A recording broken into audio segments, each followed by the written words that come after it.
Olá, bem-vindos a mais um episódio do Plongé, e o episódio de hoje é sobre Manchester à beira-mar.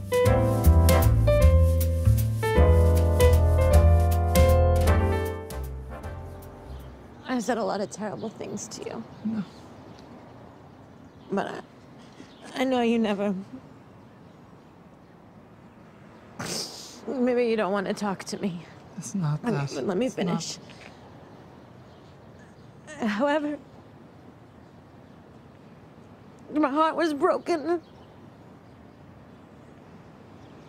It's always gonna be broken. But I know yours is broken too.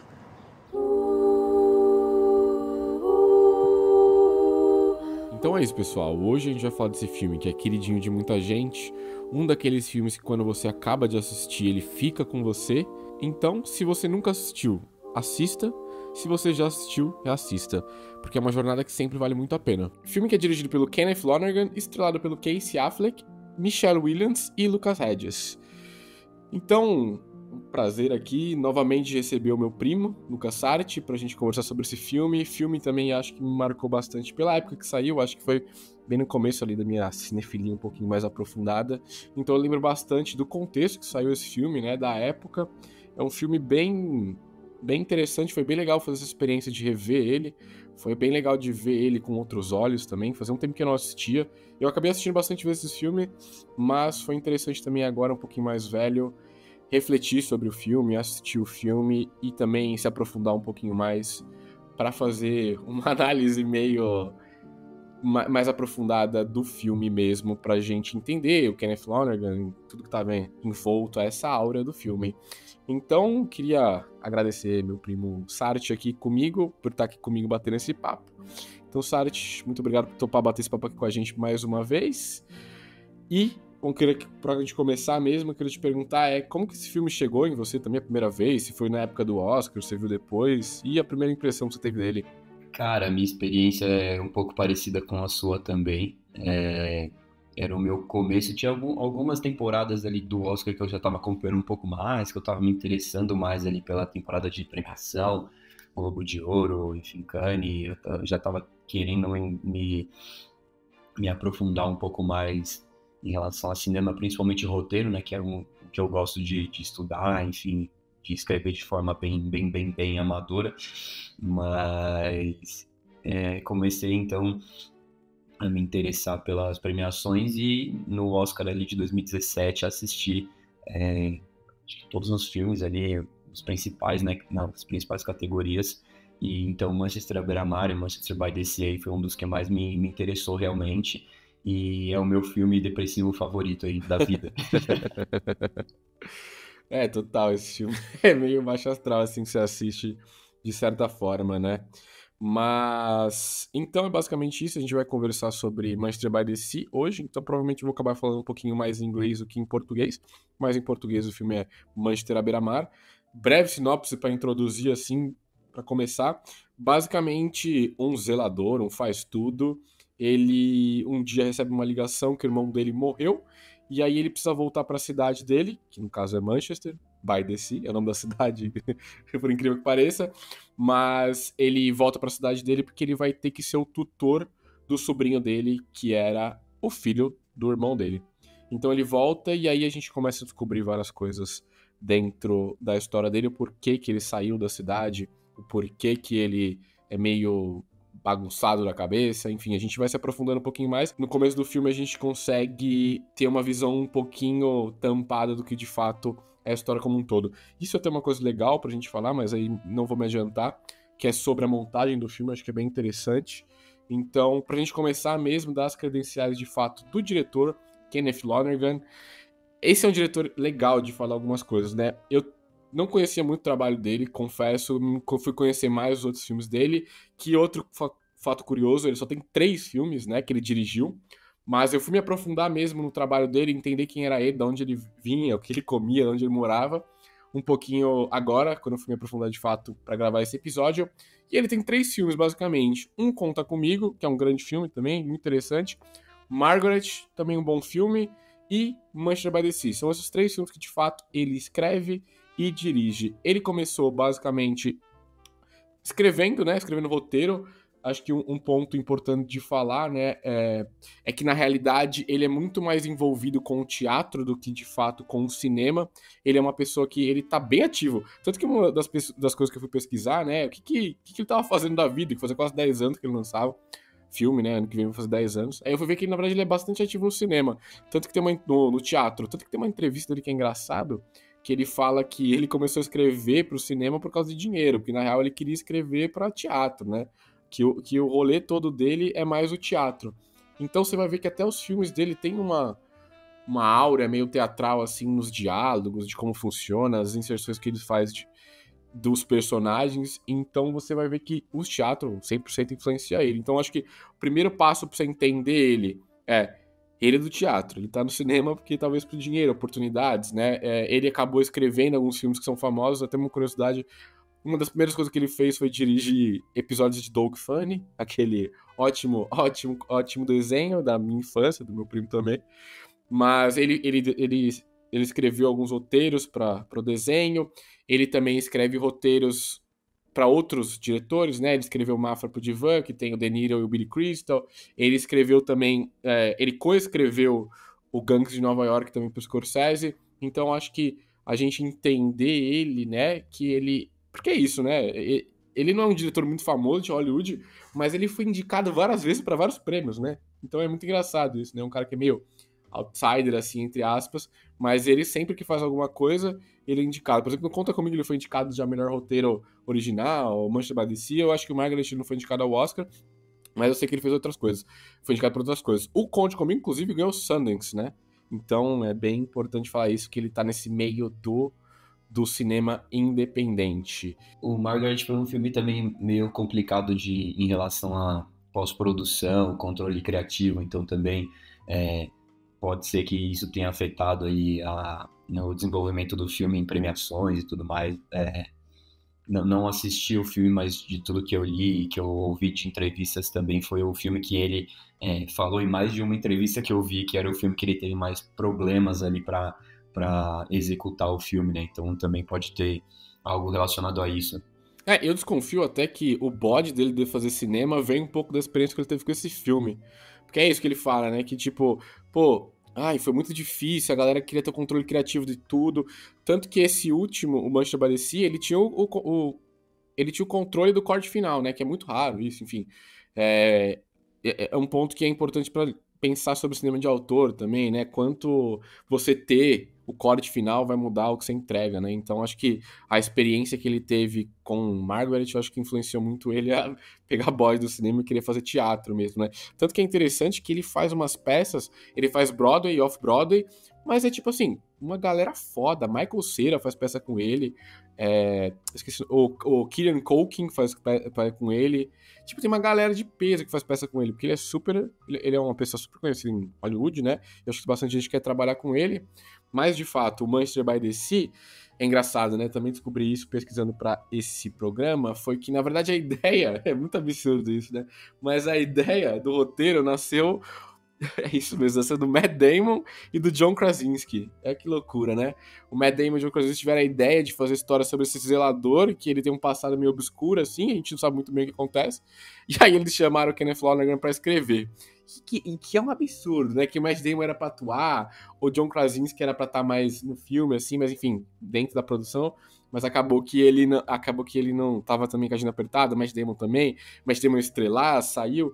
Enfim, é uma curiosidade interessante, mas eu fico imaginando se o John Krasinski fosse o personagem principal, o Matt Damon, né? E não era pro Kenneth Lonergan dirigir esse filme, né? Na verdade, o Matt Damon ia dirigir, ia estrelar, ia ter o John Krasinski ali participando também.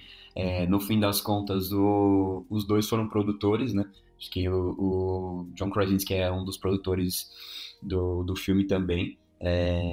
Eu vi ali que um primeiro draft ali que eles fizeram, que eles jogaram algumas ideias, eles mastigaram algumas coisas, era de um handyman, né, que é uma expressão mais ali dos Estados Unidos, mas aqui é tipo um faz-tudo mesmo, que trabalha em prédios e tudo mais, que tinha que voltar para a cidade que ele vivia anteriormente, por algum problema familiar. Então, assim, era bem cru mesmo, sabe? Tipo assim, e isso, se você pensar em relação ao Manchester Beira-Mar ali, isso é bem o começo do filme, né? Acho que, tipo, em 10 minutos essa ideia, tipo, beleza, olha, acabou a ideia aqui, o que que a gente vai desenvolver? E aí o Matt Damon conta que ele foi para a pessoa que escrevia os melhores roteiros, principalmente os melhores diálogos que ele conhecia, né? Que era o Kenneth Lonergan.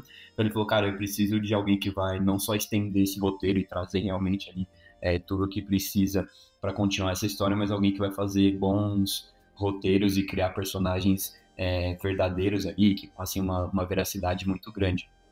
Então, mas assim, é engraçado porque eu não sei como que seria esse filme se tivesse Matt Damon, se tivesse John Krasinski, não sei se seria melhor, pior, mas é interessante de pensar esse recasting. Então, você comentou, né, que ele tem poucos filmes que ele é diretor e roteirista, e ele trabalha muito mais no lado de roteiro ali, principalmente no começo da carreira dele para cinema. E aí, uma entrevista recente, de abril ou maio desse ano, ele fala que ele gosta de fazer muitas coisas ao mesmo tempo, porque ele gosta de procrastinar muito. Então, se você for até ver a história desse filme, ele demorou 3 anos só para trabalhar no roteiro, mais 3 anos ali para eles desenvolverem, captar grana e tudo mais, para poder fazer o filme. Então, do momento que ele foi abordado pelo Matt Damon e John Krasinski até o momento que eles começaram as filmagens, foi 6 anos, então é bastante tempo, né, para você tirar um filme que não é um filme tão complexo em relação a filmagens e tudo mais, até um roteiro, né? O roteiro ele é bem legal e tal, mas também não é um roteiro megalomaníaco nesse sentido.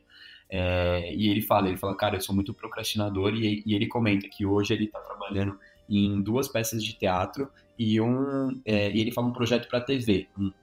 Dá para entender se é um filme direto pro streaming ou se é uma série e tal, ele não se estende muito no que ele está fazendo, mas eu estou bem curioso também para ver o que ele vai fazer. E nos últimos anos, igual você comentou, né, ele vem fazendo, ainda vem fazendo um trabalho off-Broadway e Broadway também, mas ele atuou em White Noise, do Noah Baumbach, um filme que eu até gosto muito do Noah Baumbach, não acho que é o melhor trabalho dele, mas é um filme legal, e trabalhou também em Ripley, que é a série que teve o Matt Damon, né, no filme dos anos 90, talvez, e agora essa série da Netflix também, se eu não me engano, é do ano passado, então ele também atua ali, então é legal que ele tem algumas pontas, né, nos filmes dele, ele aparece aqui com uma participação ou outra, mas então é interessante que é o cara que gosta de procrastinar, mas ao mesmo tempo quer fazer tudo, né? Quer atuar em série de filmes dos amigos, quer escrever e tudo mais, e em algum momento vai sair alguma coisa dele, só resta a gente esperar. E pra gente manter a tradição que a gente tem no podcast, iniciado pelo Marcelo, naquele episódio que a gente fez sobre Curtindo a Vida Doidada, vou fazer um paralelo no final, como Kenneth Lonergan, ele se linka, né? Ele conversa com Hitchcock, tá? Então fica aí até o final pra gente. É idiota, é super idiota, não esperem nada muito inteligente, mas é só um mini detalhe que é legal de saber. Mas é isso, se quiser saber, aguarde até o final. Mas pra gente continuar mesmo, acho que também outra coisa interessante que é, no primeiro filme dele, que é o Conta Comigo lá, You Can Count On Me, o diretor executivo é o Scorsese, né? Então também, tipo, já chancela uma alegria aí, irmão. Vai que vai, sabe? Já dá uma animada também. E, de fato mesmo, aí, última curiosidade que a gente até falou aqui em off, mas ele é casado com a J. Smith Cameron, que é a Jerry do Succession, né? Essa a gente precisava falar também, né? Para das credenciais dele, não podia passar disso. E assim, dava pra ela participar, né? Dava pra ela ter feito uma pontinha nesse filme aqui. Se o Matthew Broderick fez um papel de 3 minutos, tá ligado? Dá pra botar a mulher dele lá.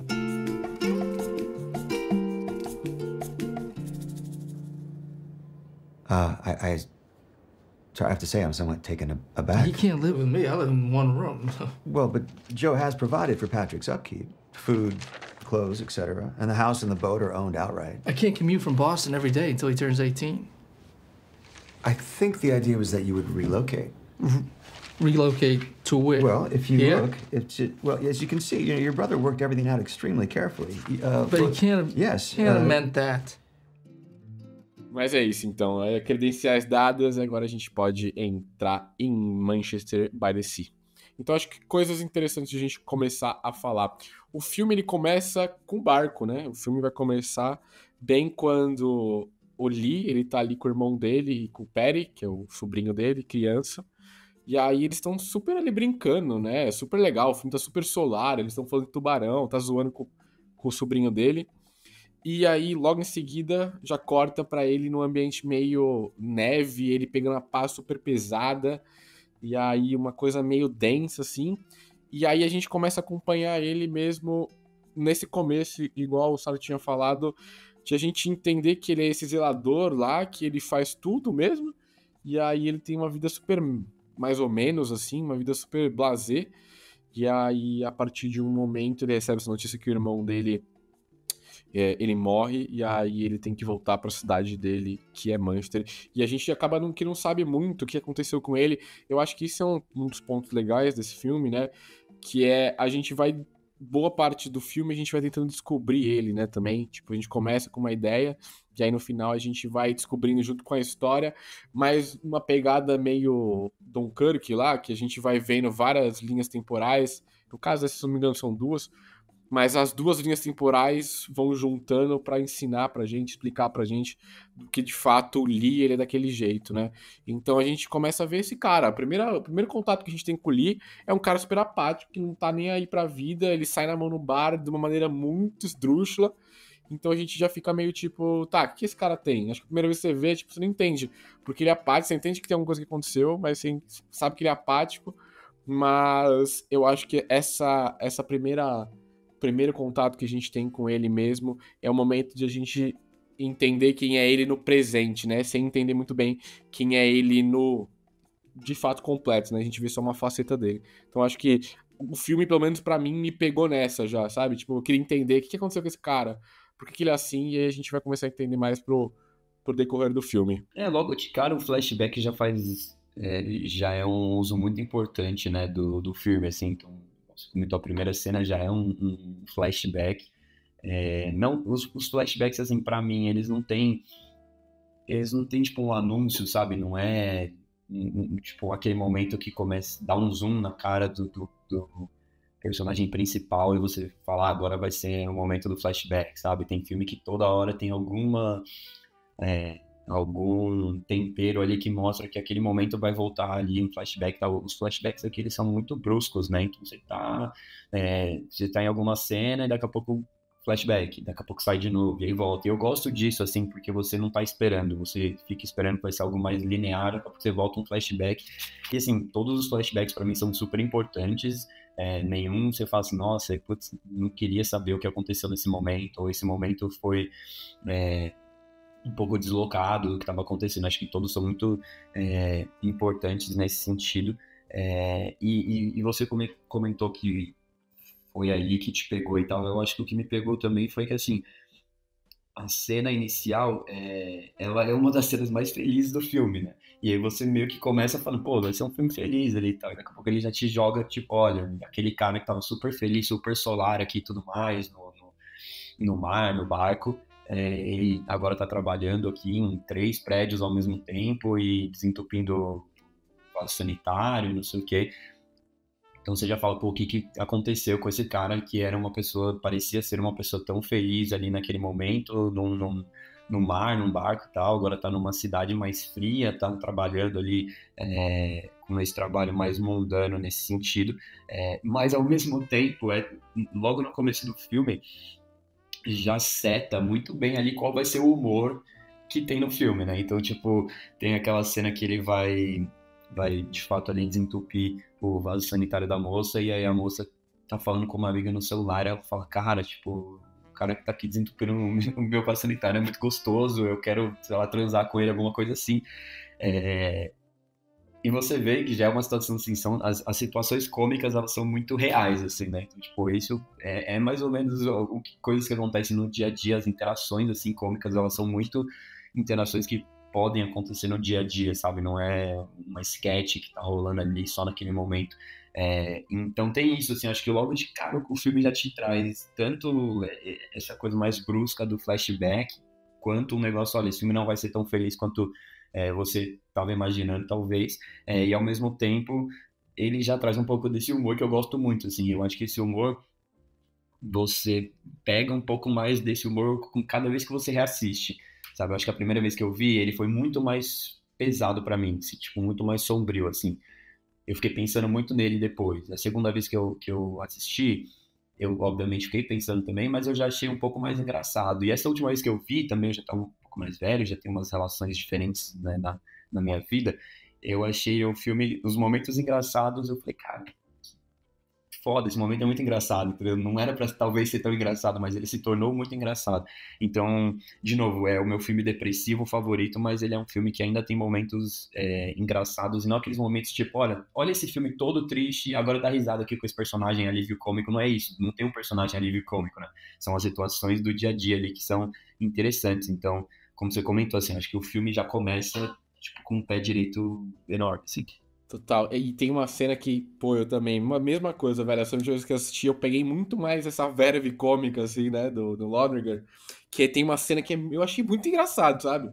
Que eles estão na. Tem um momento lá que faz um flashback também, que ele fala que o irmão dele tem um problema no coração. Aí tá todo mundo no hospital. E aí, se eu não me engano, tipo, alguém fala alguma coisa, sei lá. E aí a outra pessoa corrige.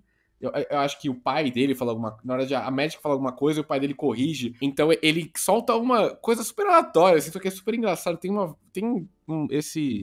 Essa pegada do teatro, assim, de saber colocar dentro dos diálogos esse traço de comédia. Que, velho, é muito acertado. Tipo, é o timing perfeito. Esse filme, a gente tem que falar dele. Tipo assim, ele é um puta escritor, sabe? Puta escritor. Esses 3 filmes dele, vou falar também, eu não assisti Margaret, não achei um lugar nenhum pra assistir, mas o Conta Comigo e Você Pode Contar Comigo, e o Quem Cara Me, e o Manchester by the Sea, eu acho que se a gente pega o roteiro deles, assim, pra esmiuçar essa parte de diálogo, velho, pô, muito bom. Fica muito autêntico, tem coisas idiotas. Mais pra frente do filme tem uma hora que ele tá conversando com o Perry, né, com o sobrinho dele, e aí ele erra o caminho do carro, e ele fala, porra, errei o caminho do carro, volta pra cá. São pequenas coisas que tem na inserção do filme que dá uma, tipo, passa uma autenticidade, assim, né, pra você ver o filme e você falar, porra, isso aqui é autêntico, sabe? Eu acredito, eu compro essa história. E uma coisa que você falou que eu acho muito essencial, a montagem desse filme, devia ter pego o nome da pessoa que fez a montagem, depois eu posso puxar aqui, mas a montagem desse filme é impecável pra mim, impecável, impecável. Tem coisas que são muito legais, igual eu falei, aquela troca de linha temporal, igual você falou, não tem gordura, esse filme não tem gordura, tudo que tem, ele deveria estar lá. Nada deveria cortar, não tem diretor, corte do diretor, não tem nada disso, corte do estúdio, nada. Tudo que tá lá tem que estar lá, fecha a história, e isso é raro. Isso é muito difícil de encontrar um filme que não tem gordura, né? Então, se a gente vê a montagem, e tem uma coisa que é do caralho também, que eu gosto muito, muito, que eu comecei a reparar também mais essa última vez, tem várias cenas que ele vai mostrando a mesma cena em vários ângulos diferentes. Então, por exemplo, tem uma hora que eles estão no necrotério, que ele chega lá pra... Enfim, tem uma parte que ele chega pra... Ele volta pra cidade, aí ele vai ver o irmão dele que tá morto. E aí ele tá conversando com o médico e o amigo do irmão dele. E aí, mostra ele de frente, mostra ele de lado, mostra ele de costas. Na mesma cena. Tipo, na mesma cena, sabe? E aí eu fico, tipo, que dinamismo. Uau, isso aqui é maravilhoso, sabe? Tipo, e são coisas que me pegaram muito nesse filme. Esses quesitos mais técnicos que você vai pegando um pouco com a vida, na experiência de assistir filme. Você vê que esse filme é rico em todas as formas, né? Tanto na forma mesmo, né? Nas coisas mais formais de linguagem e também nessa aura que ele traz pra gente, de igual você falou. A gente achar que é uma história feliz quando vai começar, mas a gente vai aprofundando e a gente vai entendendo que tem outras camadas no filme. Mas eu acho que isso vem muito também do que a gente comentou no começo do tempo que ele demora para fazer as coisas, né? Então você consegue ver que nada é corrido. Eu li o roteiro e assim, você consegue ver que tudo que principalmente de diálogo, né? Mas tudo de diálogo, todos os sim, não, sabe? Todos esses momentos estão no diálogo. O Casey Affleck, ele até fala que a primeira versão que ele leu do roteiro tinha mais de 300 páginas, que é bizarramente grande, né, para um filme desse, assim, e depois foi reduzido para 180, mais ou menos. Então a versão ali que eu li, a versão que foi gravada mesmo ali como esse norte ali pro roteiro, teve ali as suas 180 páginas, e o Casey Affleck, ele comenta, ele fala, cara, eu acho que não teve uma palavra que eu falei nesse filme que não estava no roteiro, assim, e não porque o diretor não gosta que você tente trazer coisas diferentes pro filme, mas ele falou, cara, eu não tinha o que acrescentar no roteiro, sabe? Ele falou assim, eu tinha como passar minha emoção, trazer ali o que um ator, uma atriz traz, mas eu não tinha falar, putz, acho que essa palavra aqui ficou melhor agora ou não. Ele falou, cara, o roteiro pra mim era assim, um roteiro que beirava ali a perfeição. E tanto que uma das únicas cenas que foram não improvisadas, mas que não estava dentro do roteiro de uma profundidade como estava aquela lá, que foi a de abertura, justamente a de abertura, que é a cena que eles estão no barco ali, então tem o personagem do Lucas Hedges mais novo, junto com o do Kyle Chandler, né, e o irmão dele, que foi uma cena que o Kenneth Lonergan, ele tinha pensado para ser uma cena para entrar nos créditos ali no fim, sabe, uma coisa mais contemplativa, então ele deixou o Casey Affleck, tipo, conversar, trazer assuntos da cabeça dele, e aí ele pergunta, ele fala, se a gente estivesse numa ilha, quem que você me levaria, eu ou seu pai? E ali o personagem do Lucas Hedges, criança ali, né, que não é o Lucas Hedges, o ator, ele fala, meu pai, tá? Então, tipo, isso daí é uma das coisas que não tá no roteiro, mas se você for pegar o roteiro e fazer aquela comparativa, né? Roteiro e filmagem, você vai ver que praticamente tudo que tá no roteiro tá ali, assim, tirando esse comecinho. Então também mostra que, apesar dele ser um cara que procrastina muito e que faz várias coisas ao mesmo tempo, todos os detalhes e todos os diálogos são muito bem pensados, e acho que tudo ficou ali, sabe? Não faltou nada nesse sentido. Tem uma cena que é engraçada também, que é isso, nessa tá lembrando aqui, que tem o Casey Affleck no necrotério, e ele tem um filme dele, né, que é a Ghost Story lá, que ele também tá no necrotério, só que ele tá, em vez de estar olhando, né, ele tá na maca, né. Então sempre quando eu acho que, se não me engano, eu assisti esse filme depois, né, o Ghost Story, não lembro se é antes ou depois, mas que eu fico com isso na minha cabeça.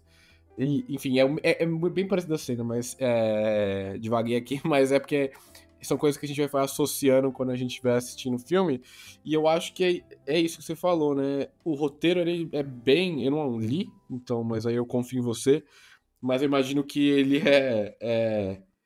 imagino que, pelo que eu vi também dele falando em entrevistas, ele deve ser bem criterioso com o que ele escreve, até porque a cidade é um personagem, né? Tanto que o nome do filme é Manchester by the Sea, mas a cidade é um personagem, né? Então, por exemplo, assim, ele traz elementos da cidade no roteiro. Então, essa vida um pouco pacata da cidade, essa vida que é muito parecida com o primeiro filme dele, que é uma cidade bem interiorana, nesse caso é uma cidade costeira, mais pequena, todo mundo se conhece, todo mundo sabe quem é, e aí você tem que pegar essas particularidades da cidade e conseguir transpor isso para uma pessoa, com um personagem, no caso, que viveu lá. E aí as manias, o jeito que ele vive, o jeito que ele interage, é muito baseado naquele contexto que ele tá inserido, que é a cidade, né? Então é bem complexo como que ele faz isso, até porque ele tem que deixar muito claro pra gente que todo mundo que tá ali, né, todo mundo meio que se conhece. Então a história do Lee, que a gente vai saber um pouco mais pra frente, todo mundo sabe, ele chega, a galera fica meio assim, tipo, pô, o que esse cara tá fazendo aqui de volta? Uau, é o Lee Chandler que tá de volta. Então o roteiro tem que ser bem amarrado, porque senão perde a gente, né? Só vai se perder, é muita coisa acontecendo, são esses pequenos detalhes, mas eu acho que ele consegue de uma maneira, porra, muito, muito feliz de conseguir executar esse roteiro, até porque, é isso, ganhou o Oscar, né? Foi indicado pra um monte de coisa, ganhou o Oscar de melhor roteiro original, mas e aí a gente vai começando a entender, e é muito legal isso, você descobrindo a história do Lee, né? Então é isso, a gente sabe que o irmão dele morreu, a gente começa a ver flashbacks, a gente vê a primeira vez que ele vê com a primeira cena que tem do Lucas Hedges, né? E eu acho que depois a gente pode falar um pouco sobre os atores, mas a gente já vê ele saindo na mão no Rocky, sabe? Então você vê que ele é um cara meio descoladinho, o personagem, não é um personagem meio bobão, assim, é um cara que tem personalidade, são as pequenas construções que ele faz no personagem, sem falar muita coisa, só mostrando que você já vai assimilando, sem mesmo entender, né? Sem racionalizar que você tá assimilando de fato com essas pessoas. Então é isso, né? Ele vai começar a trazer esses elementos pro filme, que a gente começa a ver a história que vai começar a se desvendar na nossa frente, pra gente entender quem é o Casey Affleck, né? Quem é o Lee Chandler, o que ele fez, como a cidade impacta. Então esse cenário de uma cidade pequena, pessoas todo mundo se conhecendo, eu acho que também dá uma áurea muito interessante pro filme. E a fotografia é linda, né? A cidade é linda. Eu moraria tranquilamente em Manchester by the Sea. Mais uma vez a gente tá aqui falando de um filme que a cidade é peça fundamental, né? A gente falou de Tóquio ali em Lost in Translation. E aqui a gente fala de Manchester à beira-mar, né? Agora uma coisa assim, uma curiosidade bem inútil e que eu não vou me aprofundar muito, porque eu não me aprofundei, a cidade chamava só Manchester. E aí na década de 90 eles mudaram o nome da cidade para Manchester by the Sea, para tentar atrair mais turistas, para ser uma coisa mais tipo, aquela cidade ali que tem mar, que é beira-mar e tudo mais, porque era uma cidade que não tinha muito turismo. Ela é uma cidade, e isso mostra muito no filme, né? Quando ele chega na cidade e tudo mais e começa a mostrar, é uma cidade que é muito de trabalhadores, né? É uma cidade tipo blue collar, assim, tem empresas e tudo mais. Não é uma cidade muito, né? Só não é uma Nova York da vida, uma Chicago, né? Você tá bem longe disso, assim. Eu acho que o que é muito interessante quando ele chega ali em Manchester é que, e aí é a grandeza do roteiro e do diretor e tal, não vira aquele lance de tipo, olha quem voltou, mas parece que as pessoas ainda têm uma relação com ele. Você consegue logo de cara ver que se passaram 7 anos ali, sabe? Que ele não tem mais relação com aquelas pessoas, que as pessoas não sabem muito bem o que ele estava fazendo, onde ele estava, quem que ele é hoje em dia, que ele não tem muita relação mais com o sobrinho dele, não tem muita relação mais com a ex-esposa dele, né, que a gente começa a entender também que ele tem essa ex-esposa que na cena do hospital ele comenta, né, alguém avisa minha esposa, aí, minha ex-esposa, tá? Então você começa a entender que ele ainda tem um vínculo ali com outras pessoas, mas que ele não sabe, ele não conversa mais com essas pessoas, ele não sabe mais como essas pessoas estão, ele é algo até engraçado que e isso é uma curiosidade da produção do filme, mas a cena que eles vai até o hockey ali onde o sobrinho dele tinha acabado de brigar e tudo mais, a arena de hockey ele dirige e ele fica meio perdido, né? Ele não sabe mais onde é aquela arena e tudo mais. Então você vê que ele é um cara que também já não tem muito essa ligação com a cidade, já não sabe muito bem onde é um lugar ou outro. E isso eu gostei muito dessa cena. E aí, ouvindo o Kenneth Lonergan contando, ele falou que quando ele estava fazendo tanto o roteiro quanto pensando em produção do filme e tudo mais, ele ficava ligando para vários estabelecimentos da cidade e perguntava, se acontecer um crime, quem que vai lá? A polícia sai da onde? Quanto tempo ela demora para chegar e tudo mais? Se eu quiser jogar hockey, onde eu vou jogar e tal? E aí ele conta que ele escreveu no roteiro onde era essa arena de hockey e beleza, deixou no roteiro ali. E quando eles começaram a produção, ele viu que, tipo, onde eles estavam até chegar na arena de hockey era muito longe. Então ele falou, cara, então eu acho que eu preciso colocar alguma coisa aqui para mostrar que é longe, para mostrar que ele ia ficar perdido. Porque é uma pessoa que não mora 7 anos num lugar, ela volta. Com todo o trauma que ele tem, né, que a gente vai descobrir ali a partir desse momento que ele chega na cidade.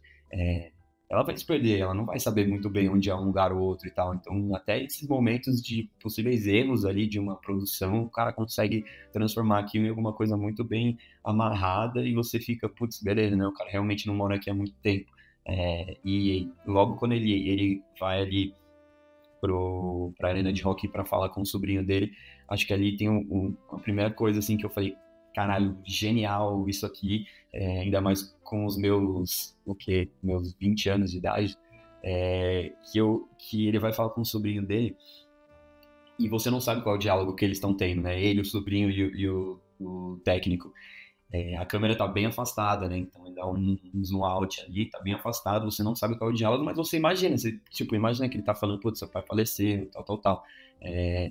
Então, é uma das primeiras cenas, isso depois vai se repetir durante o filme, mas é uma das primeiras cenas que mostra que ele também não vai jogar uma tristeza exacerbada na sua cara, sabe? Ele não vai tipo, falar, nossa, chorando, seu pai morreu e tudo mais. Tipo, ele vai falar, vai afastar um pouco e vai deixar eles terem aquele momento deles, né? Então parece que você tá como se você fosse um dos amigos jogando o hockey ali junto com o sobrinho dele, você tá vendo aquela cena acontecendo, você não tá participando dela, você não tá ouvindo o que tá rolando. Então eu acho que isso é uma das primeiras cenas que eu falei, caralho, é genial, e eu, no auge dos meus 20 anos, eu fiquei, meu Deus, eu quero fazer isso da minha vida. Não aconteceu, mas...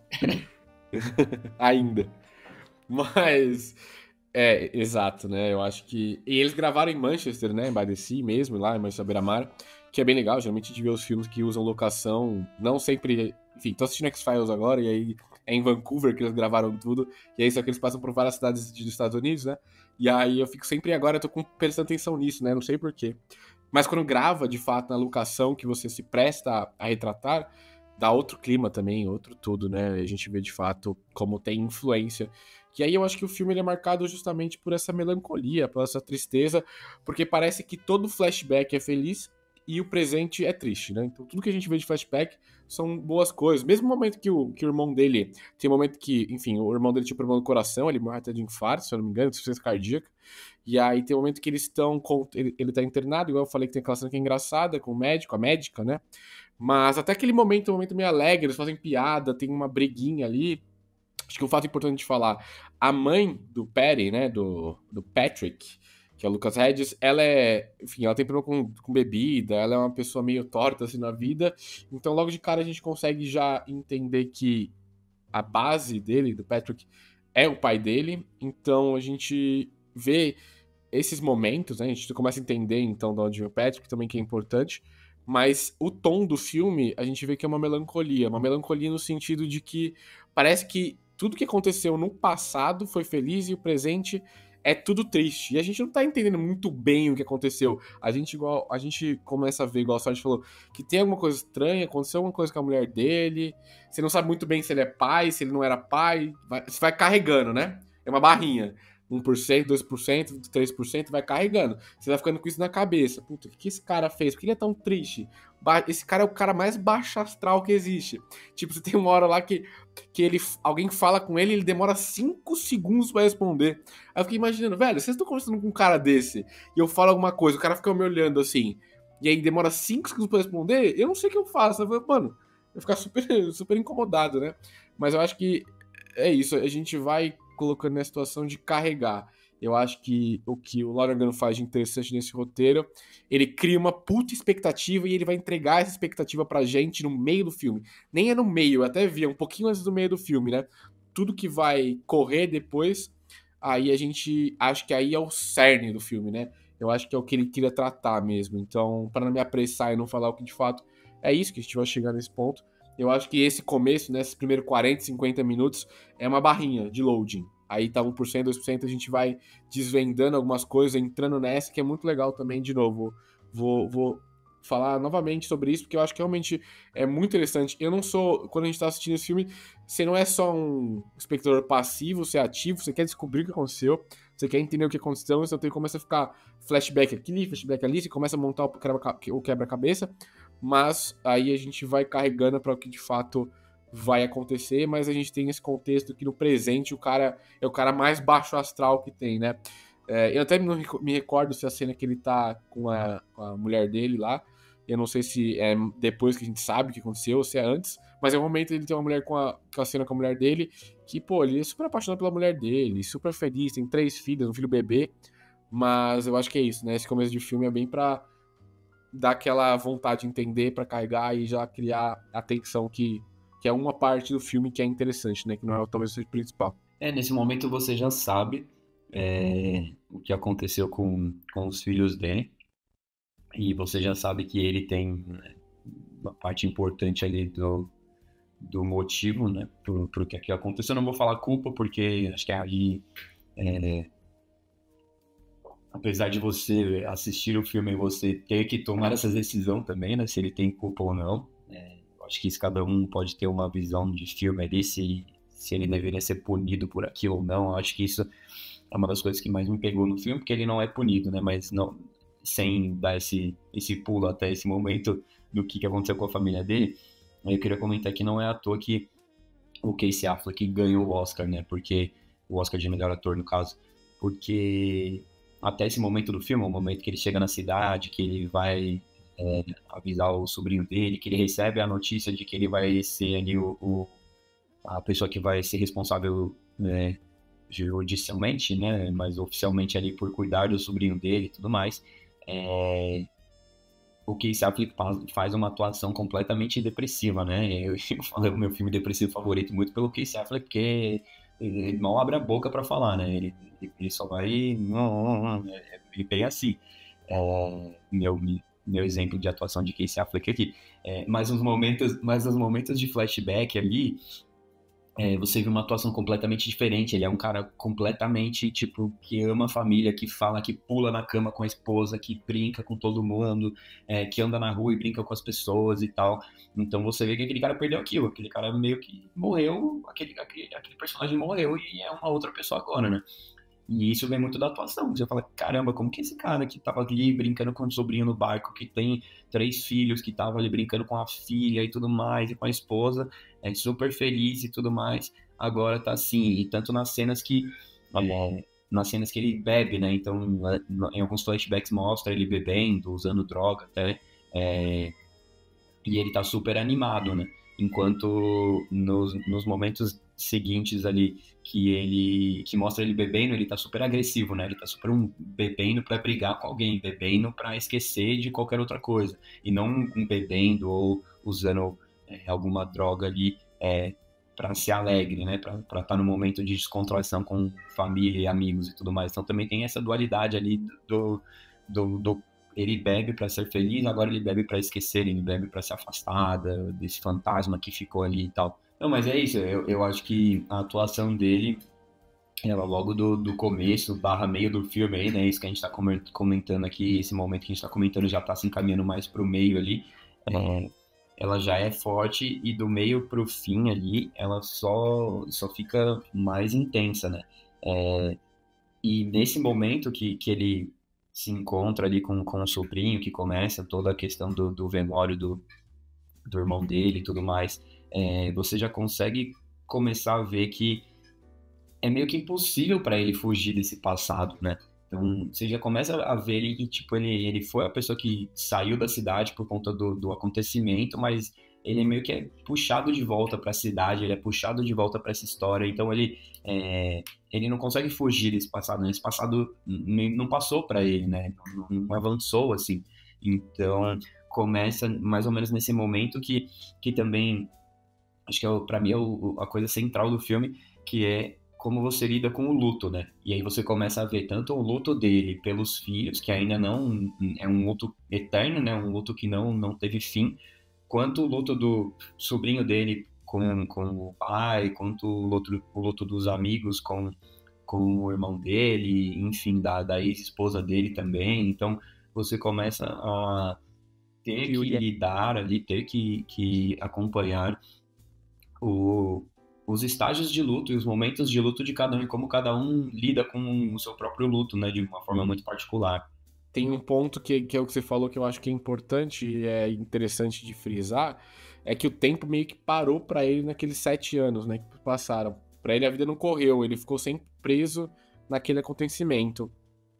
Então eu acho que pra gente chegar nessa parte, que eu acho que é um ponto alto do filme, eu acho que esse filme é legal porque ele só sobe pra mim, né? Ele não tem vários acontecimentos. Esse é o acontecimento principal, talvez, do filme, que conta a história, porque ele é assim, mas é muito mais o motivo do que ele é do que de fato a história que a gente tá assistindo e pra onde ela vai, né? Ela é só uma explicação do que aquilo que a gente tá assistindo.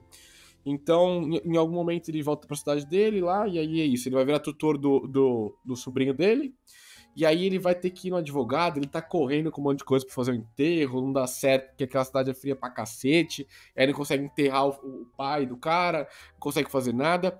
Em algum momento. E tem uma coisa que é engraçada disso, que é uma piada, não sei se é uma piada interna do Lonergan ou com alguém, qualquer coisa, da porra da cidade de Minnetonka, Minnesota, que os caras ficam falando dessa cidade, falam umas 5 vezes no filme. Não sei se de fato é uma piada, mas é que é engraçado que eles ficam falando sobre isso.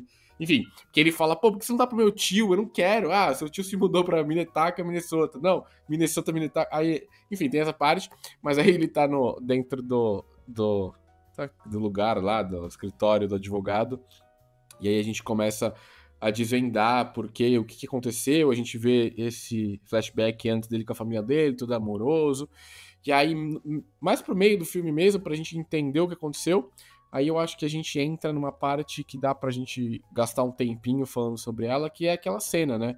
Que é a cena do advogado. Então a gente vai pegar, quando ele tá sentado com o advogado, e aí ele tá trocando ideia com o advogado, aí ele meio que para um pouco, olha pro lado, e aí ele começa um flashback da noite que aconteceu o acidente lá. Eu vou falar também, usar a palavra acidente, porque de fato acho que é um acidente. Basicamente ele tinha convidado uns amigos dele pra ir pra casa dele, tinha bebido pra cacete lá, e aí ele ficou doidão, Enfim. E aí, em algum momento, a mulher dele pediu pra todo mundo ir embora, a galera vai embora, e ele dá uma zoada com a galera, todo mundo brinca. Essa cena é legal porque o áudio também, né, a música que a gente tá ouvindo vai crescendo, começa devagar, aí vai começar a crescer, crescer, crescer. E aí a gente começa a entender essa história, a gente não entende muito bem se é naquele momento que vai contar e revelar pra gente o motivo dele ser tão triste, tão apático, é isso, ele falar como se tivesse com o maxilar quebrado, sem abrir a boca. Então a gente vê que é isso, aconteceu isso com ele, e aí volta ele pro... Tem esse flashback que explica mais ou menos o contexto, né? E aí depois volta flashback pra o advogado, e enfim, ele tá lá conversando com o advogado, e aí depois volta o flashback, que aí de fato vai acontecer o que aconteceu com as filhas dele. Basicamente o que ele fez foi, ele saiu, ele tava bêbado, né? Ele saiu pra comprar cerveja, porque tinha acabado a cerveja, e aí ele acendeu a lareira, porque era muito frio onde eles estavam, e ele esqueceu de colocar a proteção na lareira. Então ele coloca essa proteção pro fogo não espirrar, não cair, e aí acaba incendiando a casa toda, né? Então ele esquece de colocar essa proteção, que é a proteção de lareira, e aí ele sai. E aí ele tá voltando pra casa e a gente vê o que aconteceu de fato, né? A casa dele ficava pegando fogo, enfim, tá voltando pra casa, ele vê a mulher dele sendo resgatada, a mulher dele já tá mal, já tá com o galão de oxigênio lá, já tá com a máscara de oxigênio, já tá catatônica assim o que aconteceu, ele volta sem entender muito bem o que tá acontecendo, a casa dele pegando fogo, ele não sabe, puta, tá pegando fogo tudo, tá pegando fogo, bicho. E aí ele não sabe muito bem o que tá acontecendo, e aí, enfim, a gente entende o que aconteceu com ele, foi isso, ele acaba incendiando a casa dele sem querer e matando os filhos dele no incêndio, porque ele, de fato, cometeu um deslize, né? Ele esqueceu. E aí, seguindo um pouquinho, tem a cena que pra mim é a melhor cena do filme. É a cena que acho que o Casey Affleck ganhou o Oscar por causa dessa cena, inclusive. Que quando acontece isso, ele é chamado pra depor dentro da delegacia. Que aí ele tá contando o que aconteceu, ele tá dando o depoimento dele.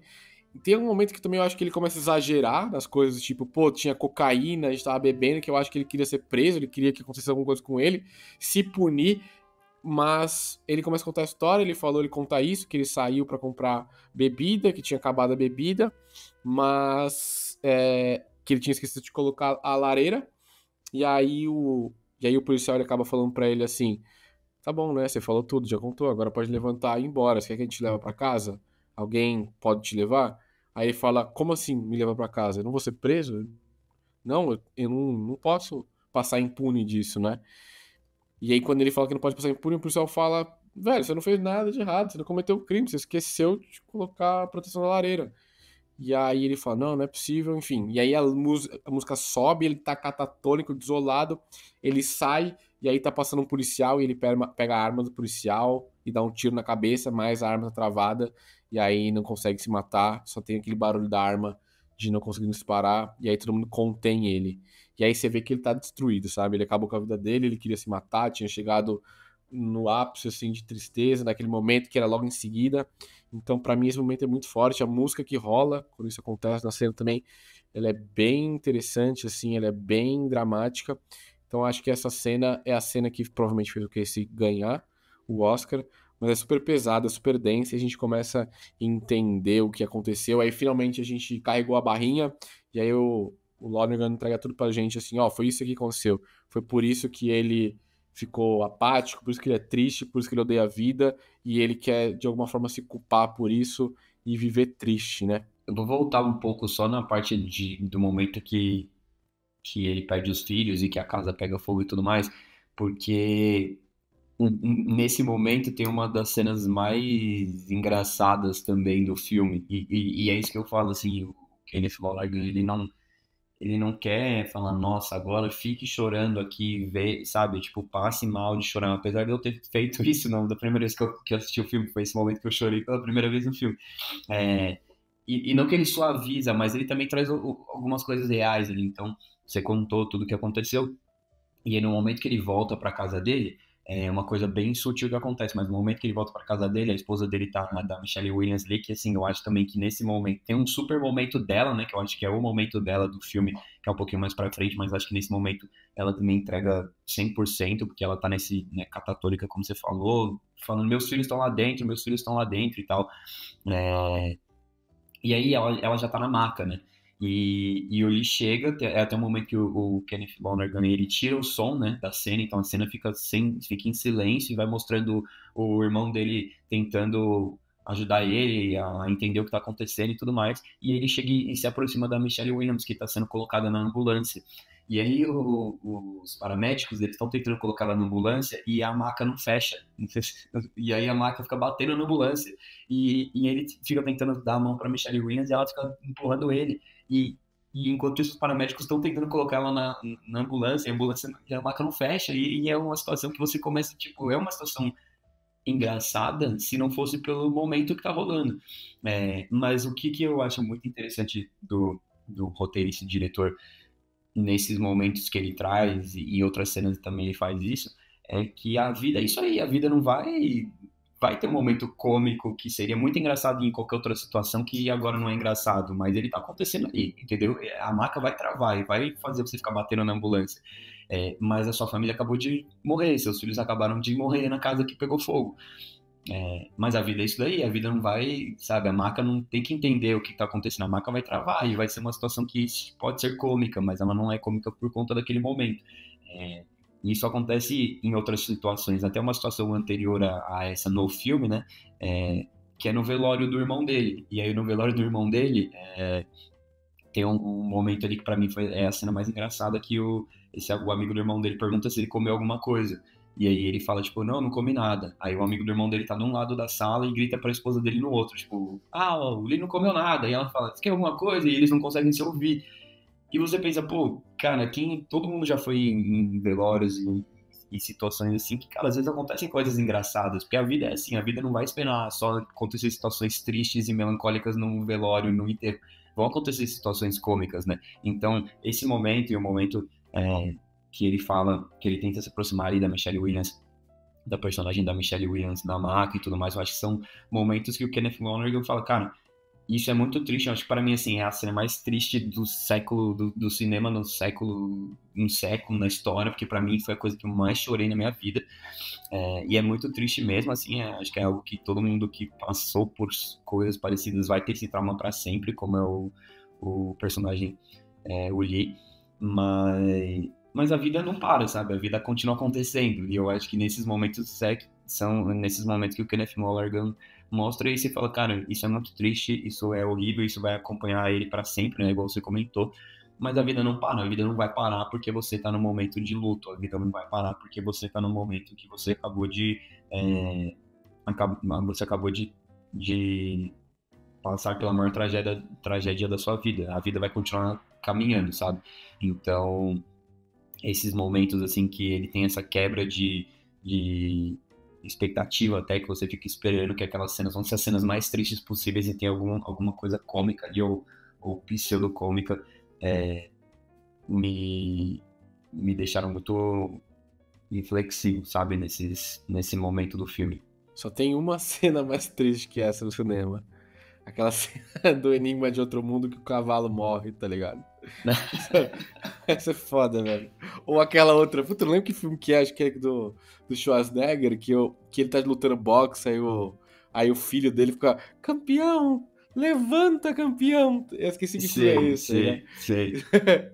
Mas é isso, essa cena é horrível, sabe? Tipo, a gente vê essa cena e é isso. E aí a gente começa a entender que, na verdade, o filme é sobre duas pessoas lidando com luto. É o Lee lidando com aquele luto que ele não conseguiu superar e o Perry, o sobrinho dele, lidando com o luto do pai dele.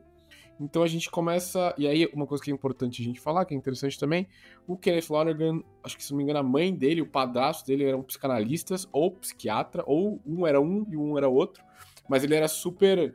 Ele vivia nessa áurea de psicologia, né? Então ele é uma pessoa que ele sabe muito bem como trazer esses temas e expressar de forma artística e no roteiro, né? Trazer esses elementos.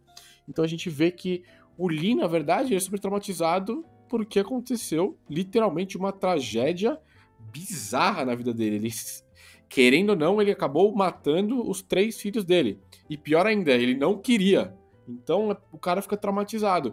E aí quando ele é colocado nessa posição paterna de novo, que ele vai ter que ser o pai do sobrinho dele, o cara meio fica tipo, puta, eu não quero, velho, eu não quero.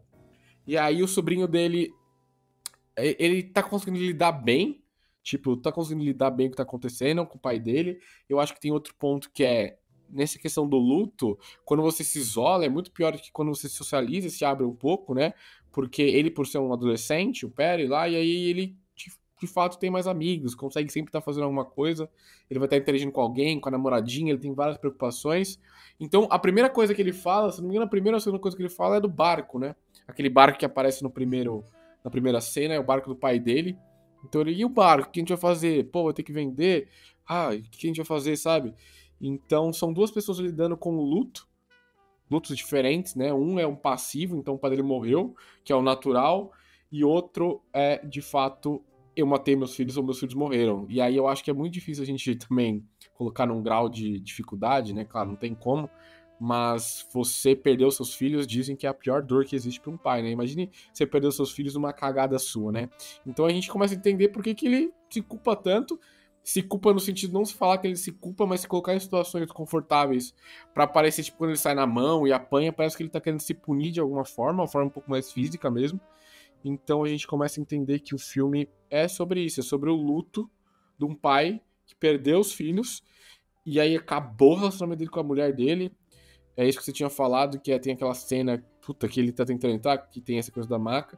Mas, pô, essa cena é horrível, é isso. Tipo, o cara tentando encostar na mulher dele, ela saindo desesperada. Então aí a gente começa a ver que o filme, na realidade, ele tá contando a história de luto mesmo. E o luto no sentido que as 2 pessoas vão ter que continuar a viver quando as pessoas que elas gostavam morreram e uma vida que eles estavam acostumados simplesmente acabaram, sabe? Não, eu falo que assim, você comentou que o meu sobrinho dele tá lidando bem, eu já tenho uma visão diferente, eu acho. Pra mim, eu acho que o sobrinho dele ali, o Patrick, ele tem e aí super bem atuado também pelo Lucas Hedges, que também foi indicado, né, ao Oscar, todos os 3 foram, né, isso mostra como foi muito acertado também o casting desse filme. Mas eu vou trazer aqui, tipo, 3 momentos, né, eu sinto assim que o luto do personagem do Lee, ele é esse lance dele impossível, né? O luto dele, assim, pra mim, mostra no filme, é um luto que vai ser pra sempre, né? Desde o momento que aconteceu a tragédia até o momento que ele morrer, ele vai conviver com esse luto, né? E eu acho que o filme deixa isso muito, muito na cara, né? Tanto que o Kenneth Lonergan fala em uma entrevista, ele fala que ele fez um filme sobre uma pessoa que tá quebrada, né?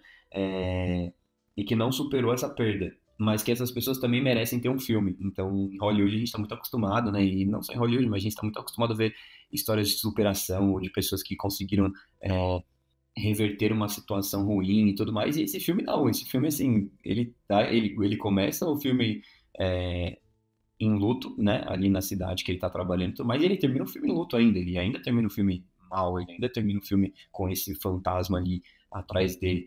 Talvez ele possa ter uma pequena melhora ali, ou pode ter um respiro um pouco mais, mas ele ainda continua nisso. Então, e aí do outro lado tem esse luto do Patrick, né? Que pra mim, assim, eu não perdi ninguém, né? Não perdi meus pais, ainda bem, nem os seus também. Então, assim, que bom, mas assim, ele é um cara que tá ali com seus 16 anos, né? Que dá pra entender mais ou menos ali, 16, 17 no máximo, mas acho que uns 16 no filme. E aí eu acho que a forma dele entender esse luto dele particular é uma forma de, putz, eu vou continuar com as minhas 2 namoradas, eu vou continuar na minha banda, eu vou continuar jogando rock, eu vou continuar fazendo as coisas pra não ter que parar e pensar nesse momento. E quando ele faz isso, não é nem o momento que ele para, mas é o momento, aquela cena que ele tá na casa dele, na casa do pai dele. O pai dele já faleceu, obviamente, e aí ele vai abrir a geladeira, o freezer, pra pegar alguma coisa. E aí ele vê uma carne congelada no freezer, e ele tenta fechar o freezer, ele não consegue fechar o freezer é aquela situação de você tentar fechar a geladeira e não fecha, e ele tem um ataque de pânico, ele tem um momento ali que ele, tipo, começa a se desesperar, e aí ele fala pro tio dele, ele fala, cara, eu não quero que meu pai fique naquele freezer, eu fico pensando no meu pai naquele freezer, porque a gente já comentou no começo, né, estava nevando, então não daria para enterrar o pai dele ali e tal, né? E eles tiveram que colocar o pai dele num freezer ali, né? Um freezer, né, próprio para isso, literalmente. E o personagem, o Patrick, sabe disso, e ele fala, cara, eu não quero, eu penso no meu pai no freezer e não sei o quê, então é o momento dele que eu acho que é isso, talvez ele não teve aquele momento de, putz, eu vou parar agora, eu vou refletir e tudo mais, meu pai faleceu, não sei o que lá, eu vou ficar com meu tio, ele tá tão preocupado em... E adolescente, a gente passou por isso, né, a gente passou junto, inclusive, a nossa adolescência, então assim, é aquele momento que você tá preocupado com as suas namoradas, no caso dele duas, você tá preocupado com a sua banda, você tá preocupado com a sua escola, você tá preocupado com seus amigos, tanto que no velório, as duas namoradas dele estão ali, então ele fica numa situação tipo, com quem que eu falo e tal, então assim, ele tá lidando com o luto, pra mim, né, pode parecer que esse luto tá sendo super bem absorvido por ele, mas eu acho que é uma situação muito de adolescente ainda, sabe? Que você em algum momento vai clicar e vai cair aquela ficha e você vai falar, caralho, meu pai morreu. E meu tio tá tentando cuidar de mim, meu tio não consegue cuidar de mim, sabe? Eu acho que ele vai entendendo isso gradualmente com o filme. Tanto que ele é um dos poucos personagens ali do filme que não liga pro que aconteceu com o Lee. Ou não se importa tanto ao ponto de falar, sabe? Porque todo mundo tem aquele lance, tipo, Lee, tudo bem, a gente sabe que você passou por um momento difícil e tal. E o Patrick, ele vai no conflito com ele, né? Ele, tipo, mas por que você não quer voltar pra cá? Não quer morar aqui, sendo que você já morava aqui, sabe? Então ele meio que tá sendo egoísta a certo ponto, mas ele não tá se importando com aquele luto do tio dele. Porque ele quer que o tio dele também, talvez inconscientemente, mas ele quer que o tio dele volte a viver lá, que o tio dele tenha a vida que ele tinha antes, e o tio dele não vai ter isso. Então, é aquele lance meio de adolescente mesmo, que você quer que as pessoas vivam a vida que você quer viver, mas por algum motivo ou outro elas não podem fazer isso, né?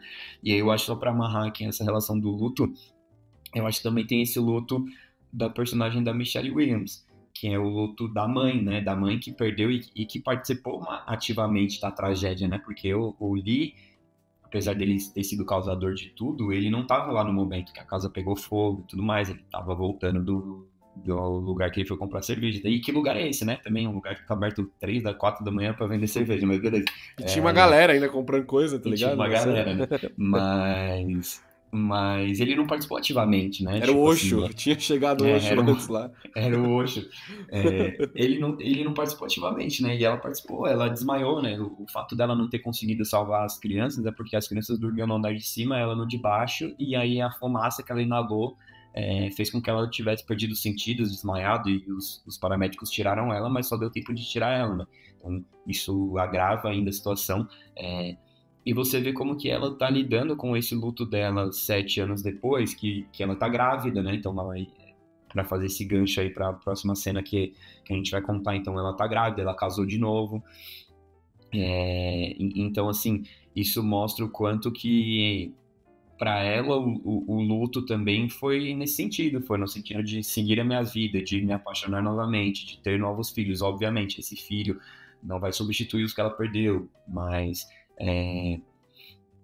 mostra que ela tá seguindo em frente. Então acho que são esses estágios, né, e esses momentos particulares. Então do Lee, que é o momento da pessoa que ainda está no luto e talvez vai ficar nesse luto para sempre. Do Patrick, que é um luto de que alguém que tá passando ali, que vai superar e que, né, e tudo indica que vai superar, mas que naquele momento tá pensando mais nele ainda. E o luto da personagem da Michelle Williams, que é um luto de alguém que tá tentando viver a vida, tá tentando seguir, tá tentando ir pra frente, construir uma nova família, uma nova história para ela, né? Então, obviamente esse filme é sobre luto, né? Sobre lidar com o luto. Eu acho que tem essas 3 situações diferentes de como lidar com o luto. Eu acho que a gente tem que fazer um parênteses aqui pra falar da Michelle Williams, né, nesse filme, porque ela tá incrível. Boa parte na verdade, todas as cenas que ela aparece é uma bomba, assim, de emoção, porque os momentos que ela aparece é pra lembrar o Lee de uma forma concreta do que de fato aconteceu com os filhos deles, né? Então, de lembrar, não que ela fala, verbaliza isso, mas a presença dela ou conversar com ela, que tem uma hora que ela liga por telefone, faz ele voltar naquele momento que tudo aconteceu. Então você vê que quando ele tá conversando com ela, tem uma cena que é logo depois disso, que aí ele atende o telefone que ela liga pra, dar os pêsames, e aí você vê que ele mexe muito com ele, sabe? Tipo, ela fala que tá grávida pra ele, que ela seguiu a vida, enfim. Mas quando ele ouve isso, ele fica mal, né? Tipo, o cara não conseguiu. O ponto é, o cara não conseguiu seguir. Ela também a gente vai começar a entender que talvez não tenha conseguido, enfim, tá suprimindo de alguma forma. Mas eu acho que é realmente isso, são como as pessoas lidam com o luto de maneiras diferentes. Mas a Michelle Williams, nesse filme, pra mim, ela dá muita potência em todas as cenas que ela aparece. Ela não tem muito tempo de tela, ela tem pouco até tempo de tela que ela aparece, mas sempre que ela aparece, engrandece muito a experiência que a gente tá assistindo. Se Eu eu acho que não pra me gente fazer engano, ela tem 12 minutos, mano, E ela foi de indicada ao tempo Oscar de de tela. melhor. É isso, sabe? Tipo, são 12 minutos que os 12 minutos dão uma intensidade animal, assim, no filme, sabe? De tristeza mesmo, né? Foi como que ela se encontra e entrega muito bem esse papel de esposa de uma pessoa quebrada, né? E ela mesmo É. quebrada, né? Porque ela... E todas as indicações pro Oscar, né? Ela tem o papel dela no Brokeback Mountain, que ela também faz a esposa de um cara que tá quebrado e ela também tá quebrada. Blue Valentine, mesma coisa. Shutter Island, mesma coisa. The Fablemans, a mesma coisa. E todas elas foram indicadas pro Oscar, então assim. Pô, ela precisa ganhar, porque ela já tem 5 indicações, ela tem mais uma ainda, e ela nunca venceu, né?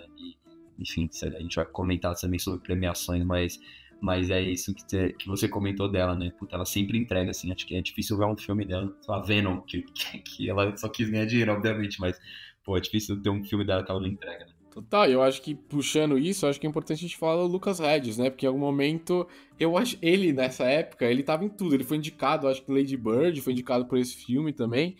E o cara, ele e o Timothée Chalamet era tipo o Rising Star de Hollywood, né? A galera tava surfando a onda, bombando, Call Me By Your Name lá, o Timothée Chalamet, e ele tava na mesma toada. E inclusive eu lembro que quando eu assisti esse filme, ele tá no Lady Bird também, né? O Timothée Chalamet e o Lucas Hedges, e aí eu achava o Lucas muito mais ator do que o Timothée Chalamet, sendo bem sincero. Eu acho que ele era um pouquinho mais versátil que o Timothée. Agora, beleza, agora o Timothée tá muito bem, né? Fazendo grandes coisas. O Lissar Gaib, mas eu acho que na época ele entregava muito bem, assim mesmo, né? E aí, enfim, ele acaba que não. Ele seguiu, ele faz algumas coisas, mas enfim, tem umas especulações na internet aí que diz que ele não curtiu muito essa parada do sucesso, assim, e aí ele prefere fazer papéis menores, ele acaba fazendo umas coisas de teatro também, mas ele é uma pessoa que hoje em dia não aparece mais em filmes muito grandes, pelo menos até agora, né, que a gente tá em 2025. Mas acho que Lady Bird foi o último filme. Na verdade, ele fez 3 anúncios para um Cara, crime. eu amo. 3 anúncios para um crime. E o filmaço também, ele também fez. Então o cara tava em todos os melhores filmes desses 3 anos, sabe? E aí, enfim, depois disso parou, mas entendo. É tipo o Joffrey do Game of Thrones. Mas o Joffrey realmente largou tudo mesmo, né? Mas eu cravar aqui, e aí depois quem tiver ouvindo esse podcast ano Cobra, que vem, gente. 2026 ou pra frente, ele fez um filme que eu não sei se você leu sobre, né, assistiu, não, porque não saiu ainda, que chama Sorry Baby, que foi um filme que tá super bem falado aí pra temporada de premiação, um filme que ainda vai sair, né, algumas pessoas já viram nos festivais, mas a gente ainda não assistiu, e que estão falando que é um filme que é muito, muito bom, que vai ser um dos queridinhos indies aí do ano de 2025, e ele tá nesse filme. Então pode ser que vai ser não esse comeback, porque eu acho que não é um comeback, ele fez Three Billboards, eu não vou falar o nome inteiro que é difícil, ele fez Mid-90s, que é um filme também que fala sobre a adolescência, Hill, né? do Jonah Hill, adolescência nos anos 90. Antes disso ele tinha feito o Grande Hotel Budapeste, Moonrise Kingdom, e você sabe aí, a minha paixão pelo Wes Anderson, ele é muito foda, assim, mas eu acho que tem muito isso também, né? Tipo, o quanto que esse ator quer ser um ator que vai estar ali todo o filme se colocando, igual o Timothée Chalamet, que todo filme ele vai se colocar pra estar na premiação, pra estar ganhando o Oscar, trabalhando ali 100% do tempo dele. O Lucas Hedges fez uma peça que eu não assisti, mas eu ouvi um podcast há um tempo do jornalista que assistiu e tal, que é a peça do Brokeback Mountain, em Londres, e esse jornalista foi lá, é recente essa peça. E o Lucas Hedges faz um dos personagens ali, fala que é super... que é muito foda, assim, e ele entrega muito, né? Isso que você falou, assim, eu gosto muito do Timothée Chalamet, um dos meus atores favoritos aí da atualidade. E, cara, eu acho que o Lucas Hedges entrega tanto quanto eu. Não sei se ele conseguiria fazer Duna, mas também acho que o Timothée Chalamet não conseguiria fazer algumas coisas que ele fez. Vamos fazer esse recast, né? Colocar o Timothée Chalamet em Manchester by the Sea. Mas eu acho que ele é muito bom também. É isso, assim, eu torço para que ele faça coisas que deixam ele feliz, mas eu gostaria, como você comentou, eu gostaria de voltar a ver em algumas coisas que eu posso ter acesso, né? Como eu não posso ter acesso à peça do Brokeback Mountain em Londres, assim, eu gostaria de ver ele em algum filme. E aí posso trazer aqui, puxar rapidamente Casey Affleck pra gente. Cara, eu acho que é uma situação muito engraçada nesse sentido, porque eu não sei o que achar do Casey Affleck, basicamente, tipo... Cara, ele já fez alguns filmes muito ruins, assim, e ele já fez alguns filmes maravilhosos. Ele já tinha sido indicado ao Oscar, né, de ator coadjuvante com o assassinato de Jesse James pelo covarde Robert Ford. É um filme bem legal, eu gosto desse filme, com o Brad Pitt. Ele fez ali os Ocean's Elevens, né, alguns, e já tinha feito uns filmes com o irmão dele e tal, né, com o Ben Affleck, o irmão mais velho dele. Posso jogar uma polêmica aqui antes de você falar? Pode. Por Ben favor. Affleck como ator, tá? Ben Affleck ou Casey Affleck? Não, Casey Affleck. Também concordo. Cara, não acho que o Ben Affleck não conseguiria entregar esse papel do Lee aqui. Total. Mas ele é um bom diretor. Eu acho que ele é melhor como diretor do que como ator. Ele é bom diretor, bom produtor, bom roteirista, né? Ele já fez roteiros aí que ganharam premiações também. Mas eu acho que o personagem do Lee, ele não conseguiria entregar, assim. E eu acho que o Casey Affleck não entregaria tem um Batman, né? Então, sei lá, talvez aí... Mas ia ser do caralho. Não, eu falei, os caras zoando aqui. O Batman depressivo. Eu vi uma galera zoando uma vez que os caras falam que o melhor papel que o Casey Affleck fez foi a Ghost Story lá, porque ele fica 80 minutos do filme de fantasma, né? E ele só mexe a mãozinha, assim, né? Tá ligado? Então, eu acho que, assim, ele consegue trazer um personagem que ele consegue atuar, né? E trazer um personagem que é aquele cara meio esquecível, sabe? Tipo, ele consegue fazer um cara esquecível. Ele é um cara esquecível, entendeu? Tipo assim, ele só não é um cara esquecível porque teve uma puta tragédia na vida dele. Mas se você pensar, se não tivesse acontecido isso, ele era um cara esquecível, entendeu? Como eu sou, como várias pessoas são. Então eu acho que o Casey Affleck consegue atuar e trazer dar vida a esses personagens assim. Eu acho que uma coisa importante que tem que ser falada também em relação ao Casey Affleck, e eu lembro disso ter sido muito forte na temporada de premiação e no ano, né, 2016, 2017, que era um momento muito forte do movimento Me Too, né, um movimento que começou ali em Hollywood e passou para outras esferas também legais de mulheres e pessoas que estavam se dando um passo à frente ali, se colocando num holofote de trazer à tona casos de assédio sexual e de assédio moral também dentro da indústria. E o Casey Affleck foi uma das pessoas que foi acusado de assédio por duas mulheres no set do filme, que eu não sei como que ele é em português, mas é I'm Still Here. É um mockumentary, cara, eu vi um pouco desse filme, achei uma merda. É aquele filme que o Joaquin Phoenix faz ele faz ele mesmo, fingindo que ele parou de atuar e agora ele ia se dedicar à carreira de rapper dele, e já teve várias polêmicas esse filme. Então, assim, filme mega conturbado de produção, tanto que o Casey Affleck foi acusado aí de assédio, um filme que, assim, pra mim é um filme que nem deveria existir. E então ele é acusado. Eu até dei uma pesquisada para ver o que rolou disso. Eu vi que ele fez um acordo com as duas mulheres, um acordo financeiro ali com elas. Então, e obviamente isso tudo sob segredo de justiça. Então ninguém sabe valores, ninguém sabe se o que aconteceu, enfim, e não tem maiores detalhes em relação a isso. Mas isso também acabou sendo um assunto muito forte dentro do momento de premiação. Ele tinha sido premiado em várias outras premiações, Globo de Ouro e tudo mais. Ele era o favorito a vencer o Oscar e ele acabou vencendo. Mas eu lembro que isso teve muitos comentários ali, tipo, putz, ele deveria estar ali e tal. Tanto que no ano seguinte, que era o ano para ele apresentar ali outra categoria do Oscar como apresentador mesmo, ele acabou não indo. Ele, até onde eu sei, ele decidiu não ir, falou, cara, não vou e tudo mais. Ele não é um cara que ele foi excluído de Hollywood, né? Longe disso, assim. Ele ainda depois teve papéis importantes no Interestelar e Oppenheimer. Interestelar, inclusive, ele faz o Timothée Chalamet grande. O Timothée Chalamet adulto, né? Ele teve, então, papéis ali depois desse acontecido.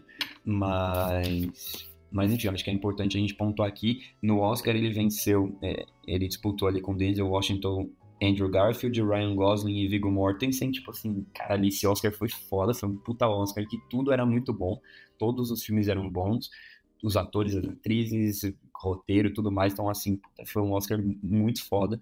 A gente pode, inclusive, fazer um episódio sobre isso. Mas... La La Land.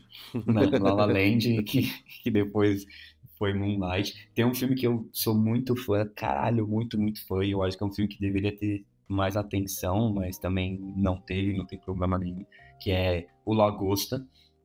É um filme que eu adoro, foi indicado a roteiro e perdeu o roteiro original e perdeu para o Manchester by the Sea aqui, que a gente está falando. Mas enfim, acho que é importante a gente pontuar em relação ao Casey Affleck e tudo que aconteceu e que permeou aí o Oscar, enfim, a temporada de premiação de 2017 também. De fato, pra gente entender também que boa parte do que é a potência desse filme tá na interação dos personagens, né? Então, o Casey Affleck junto com o Lucas Hedges lá, de fato, é o que vai puxar o filme, vai deixar ele interessante, ou deixar ele chato, independente de quem assista, né? Se você não curtir essa dinâmica dos dois, o filme acaba não funcionando pra você.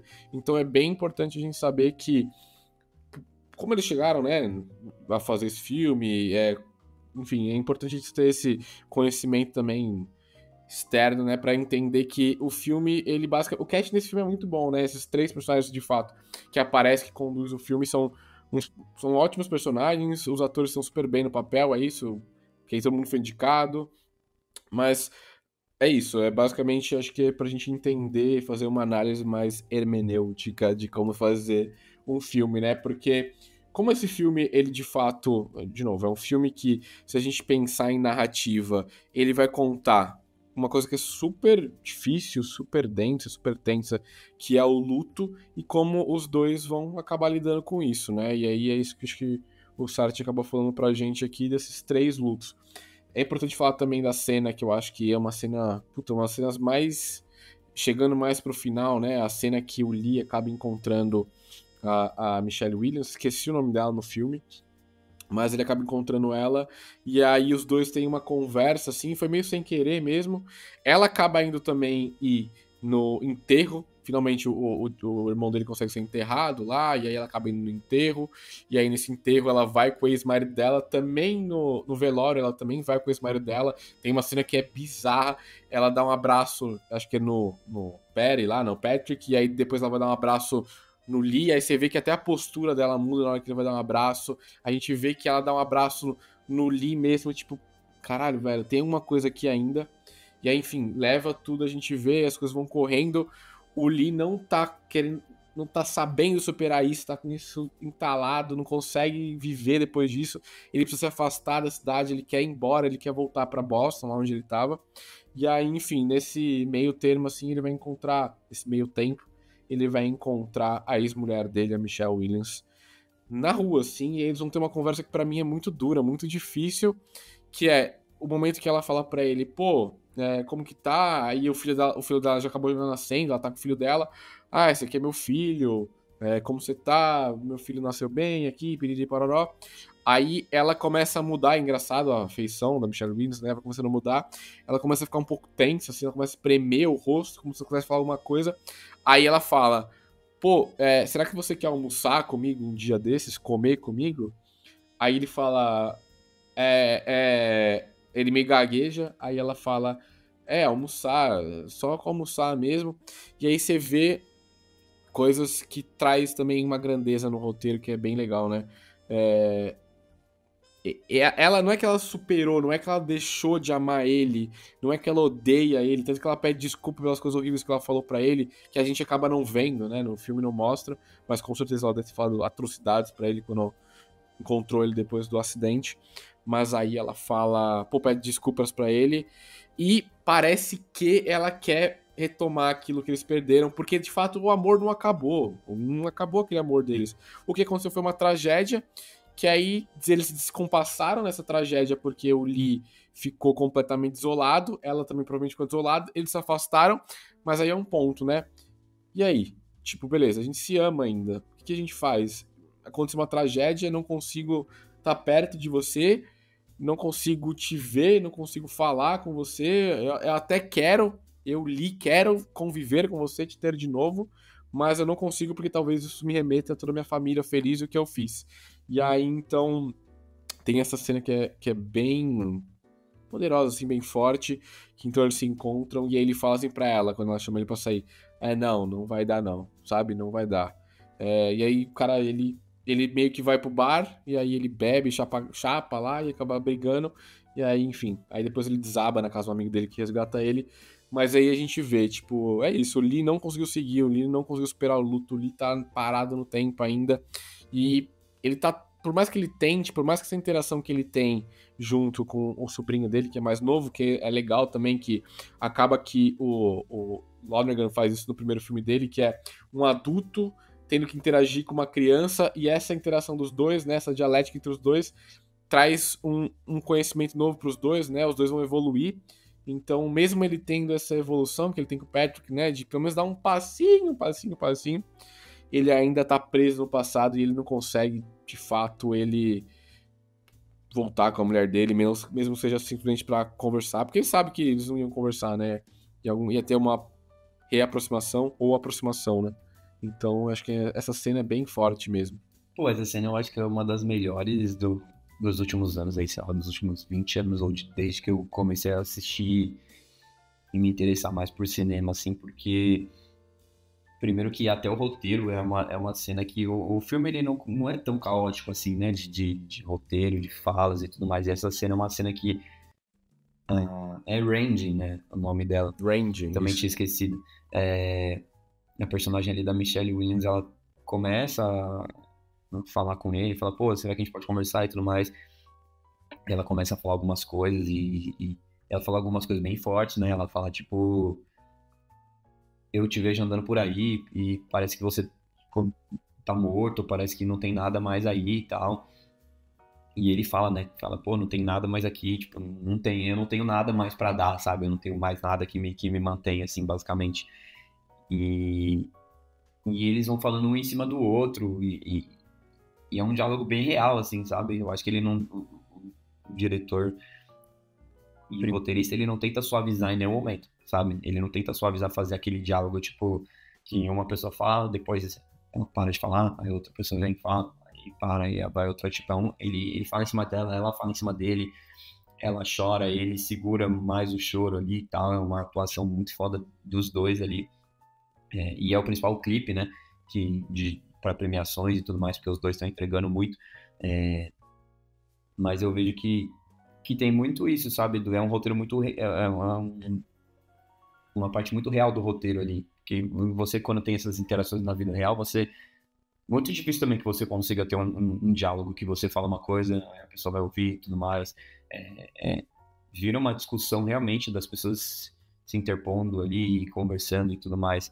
Então, eu acho que é muito real. E aí volta aquilo que a gente comentou, que o mundo não para por conta do seu luto, né? Então, naquele momento ali, se ele pudesse escolher, se o Lee pudesse escolher, provavelmente ele ia escolher não ter encontrado a Randy na rua, sabe? Mas o mundo não para, entendeu? Você tá numa cidade pequena, você vai encontrar a sua ex-esposa que tem tanta história aí com você.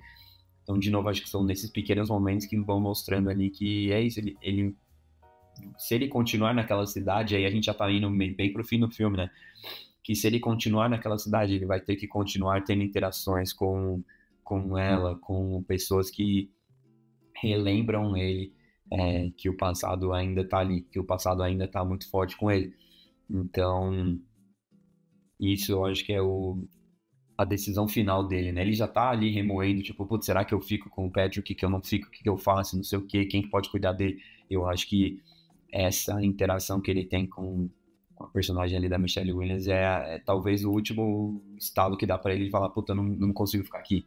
Né? Tipo, eu não consigo ficar nessa cidade, que senão eu vou ter que ter outras interações assim, eu não vou aguentar. Tanto que depois, você falou, ele vai pro bar, ele briga com alguém, ele vai pra casa do amigo dele ali, amigo do irmão dele, chora no colo da esposa dele e tudo mais. Então, mostra que ele é um cara completamente quebrado e que ele não vai conseguir ficar ali. E tanto que por alguns momentos do filme, até chegar esse momento específico, eu ainda ficava achando que ia ter alguma solução, sabe? Que ele ia se tornar outra pessoa, que ele ia decidir ficar ali, ele ia enfrentar esse passado dele. E não, e só que é vida real. Às vezes você não tem forças nenhuma mais pra tentar combater alguma coisa.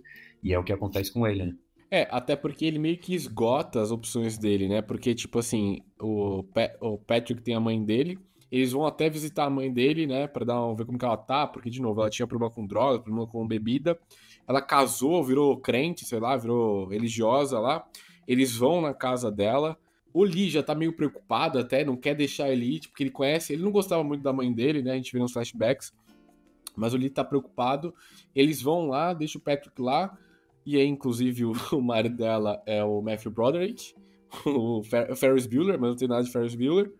Mas, inclusive, esse personagem parece muito o personagem que tem no primeiro filme do Lonergan lá. Mas, enfim, ele aparece, faz uma pontinha ali de 3 minutos, 2 minutos, lá quanto tempo ele aparece.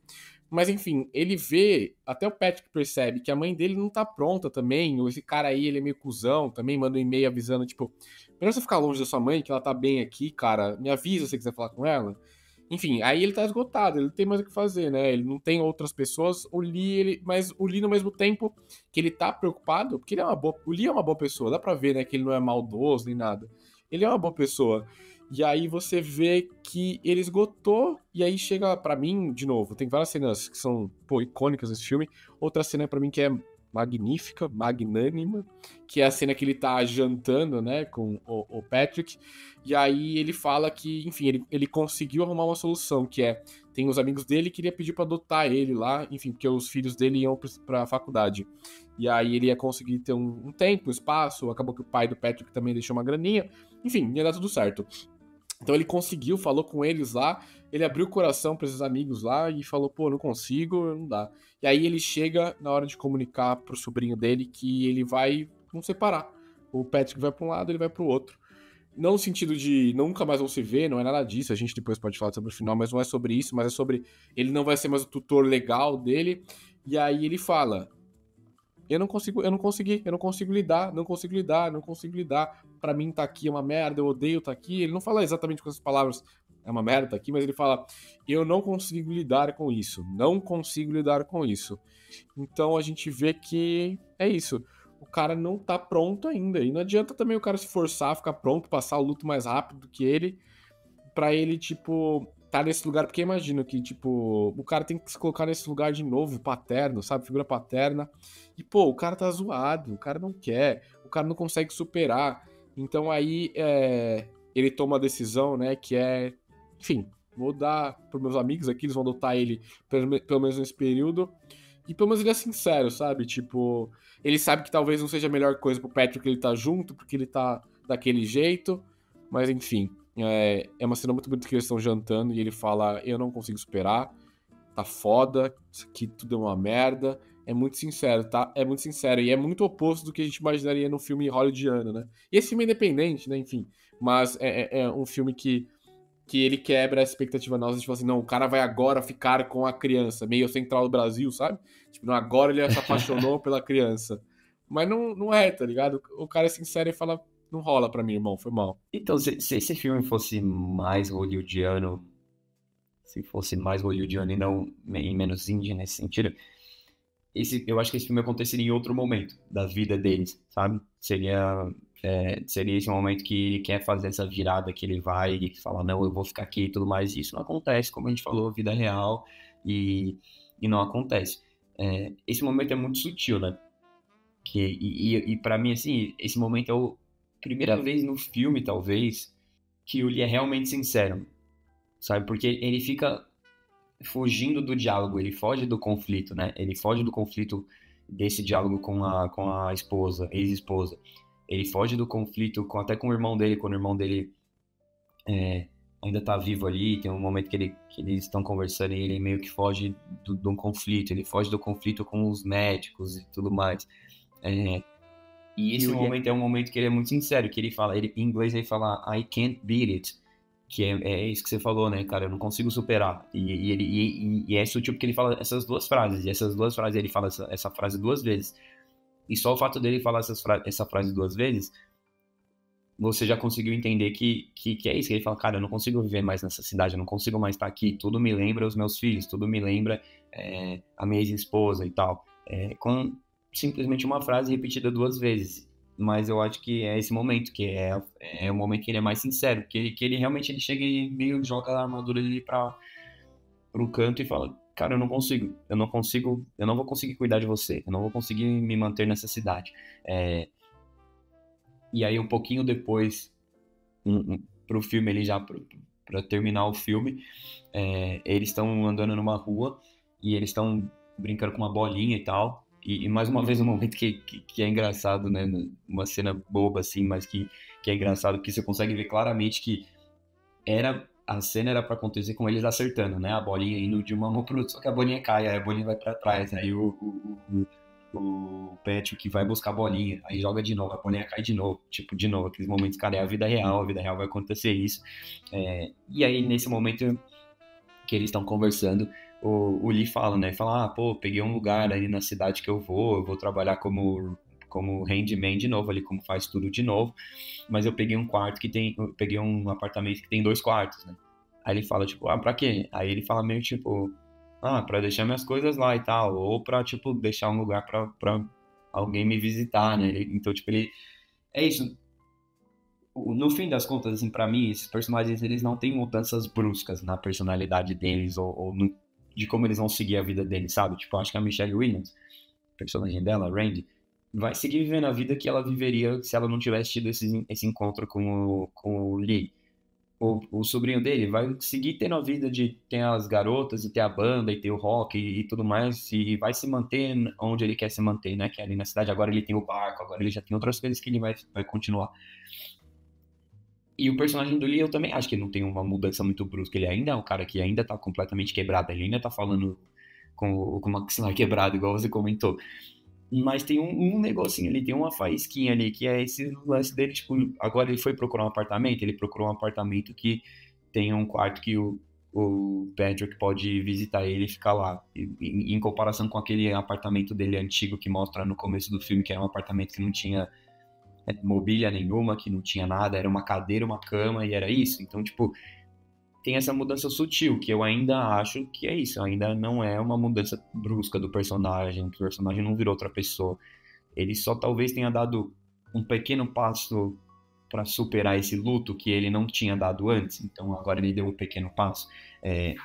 E mostra também como, tipo, daquilo que o Kenneth Lonergan falou, né? Tipo, ele tava fazendo um filme sobre uma pessoa quebrada, e uma pessoa quebrada também precisa ter um filme. Cara, e muitas vezes uma pessoa quebrada, ela não vai se recompor em um filme, em um arco ali do filme dura o quê? Sei lá, uns 4 meses, mais ou menos, o período que ele tá ali.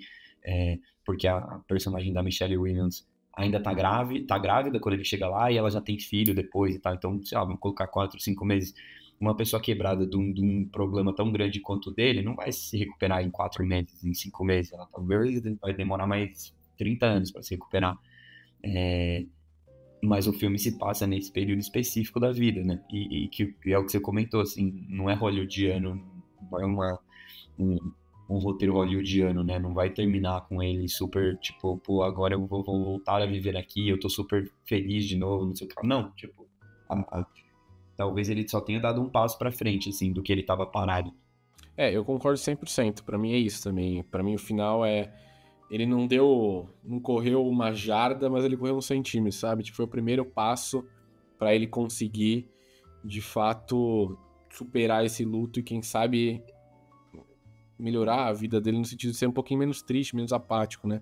de se abrir para novas experiências, porque a vida dele não acabou, né? A vida dele só teve uma vírgula ali, ele tem que se abrir para ter outras experiências, e o Patrick, ele de fato vem para conseguir falar isso para ele, ó, você teve momentos felizes na sua vida que não vão ter mais momentos felizes, só que esse também você pode ter novos momentos felizes com outras pessoas. Então, para não me alongar e também não falar, repetir o que você falou, eu acho que é exatamente isso.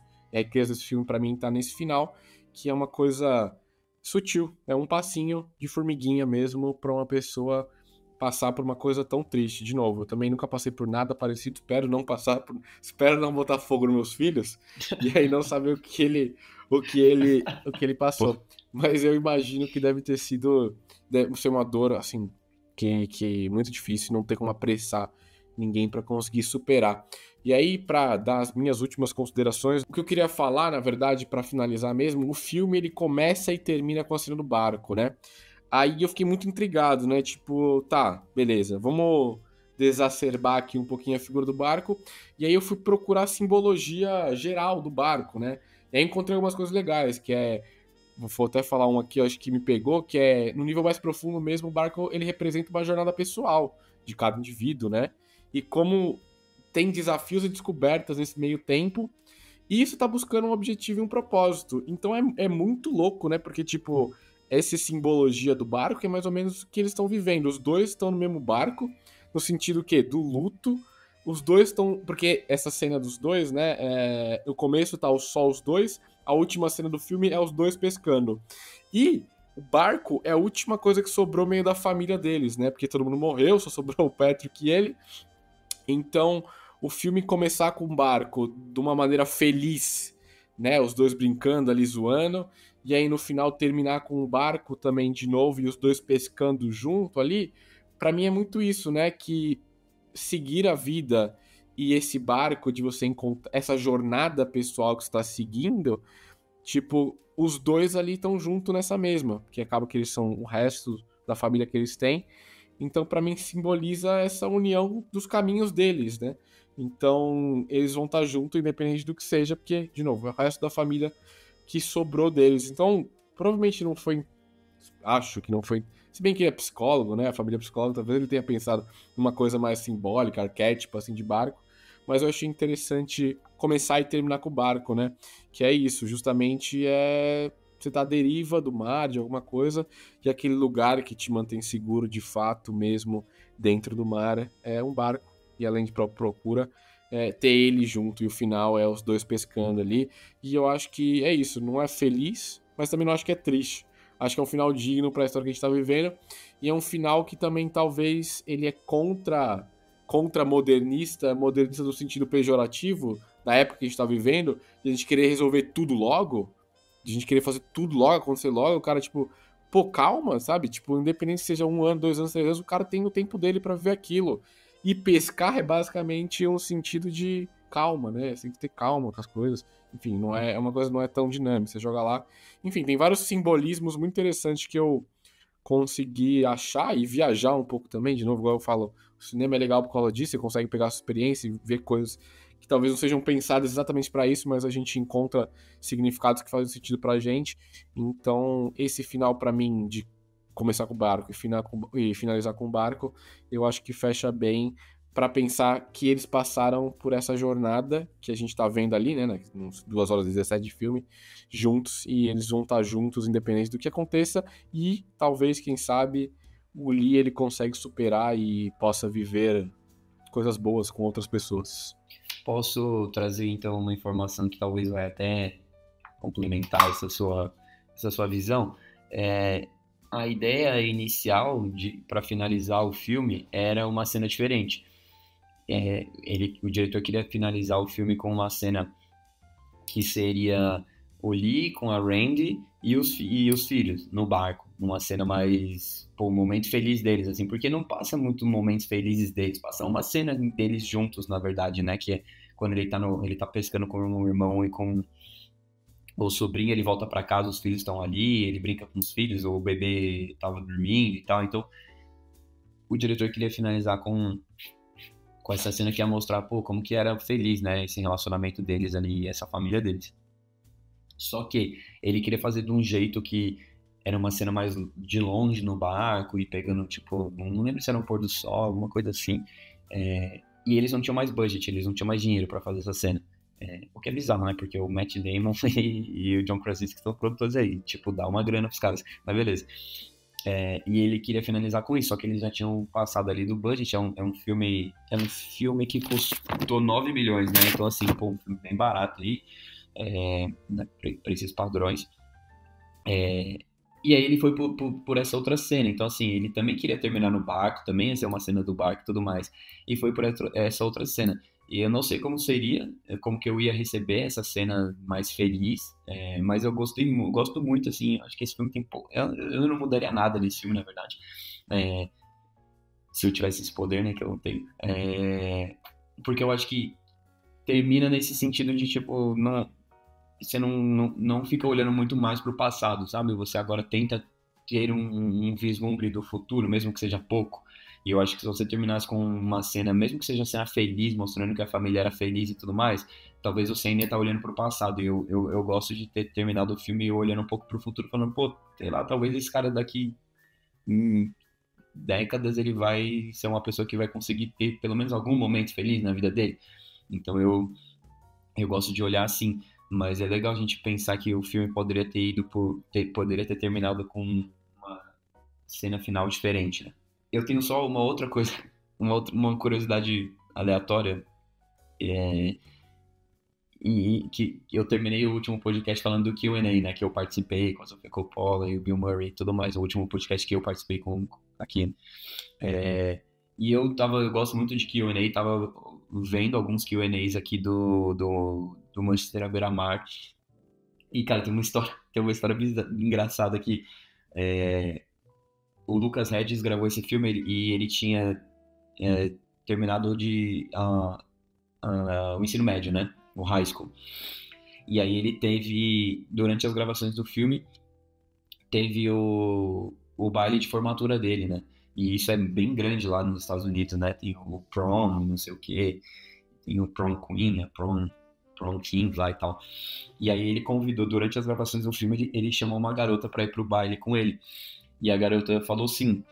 E aí depois a garota falou não. E aí ele tava nesse momento da vida dele de tipo, caralho, tipo, a menina falou que sim, agora falou que não e tal.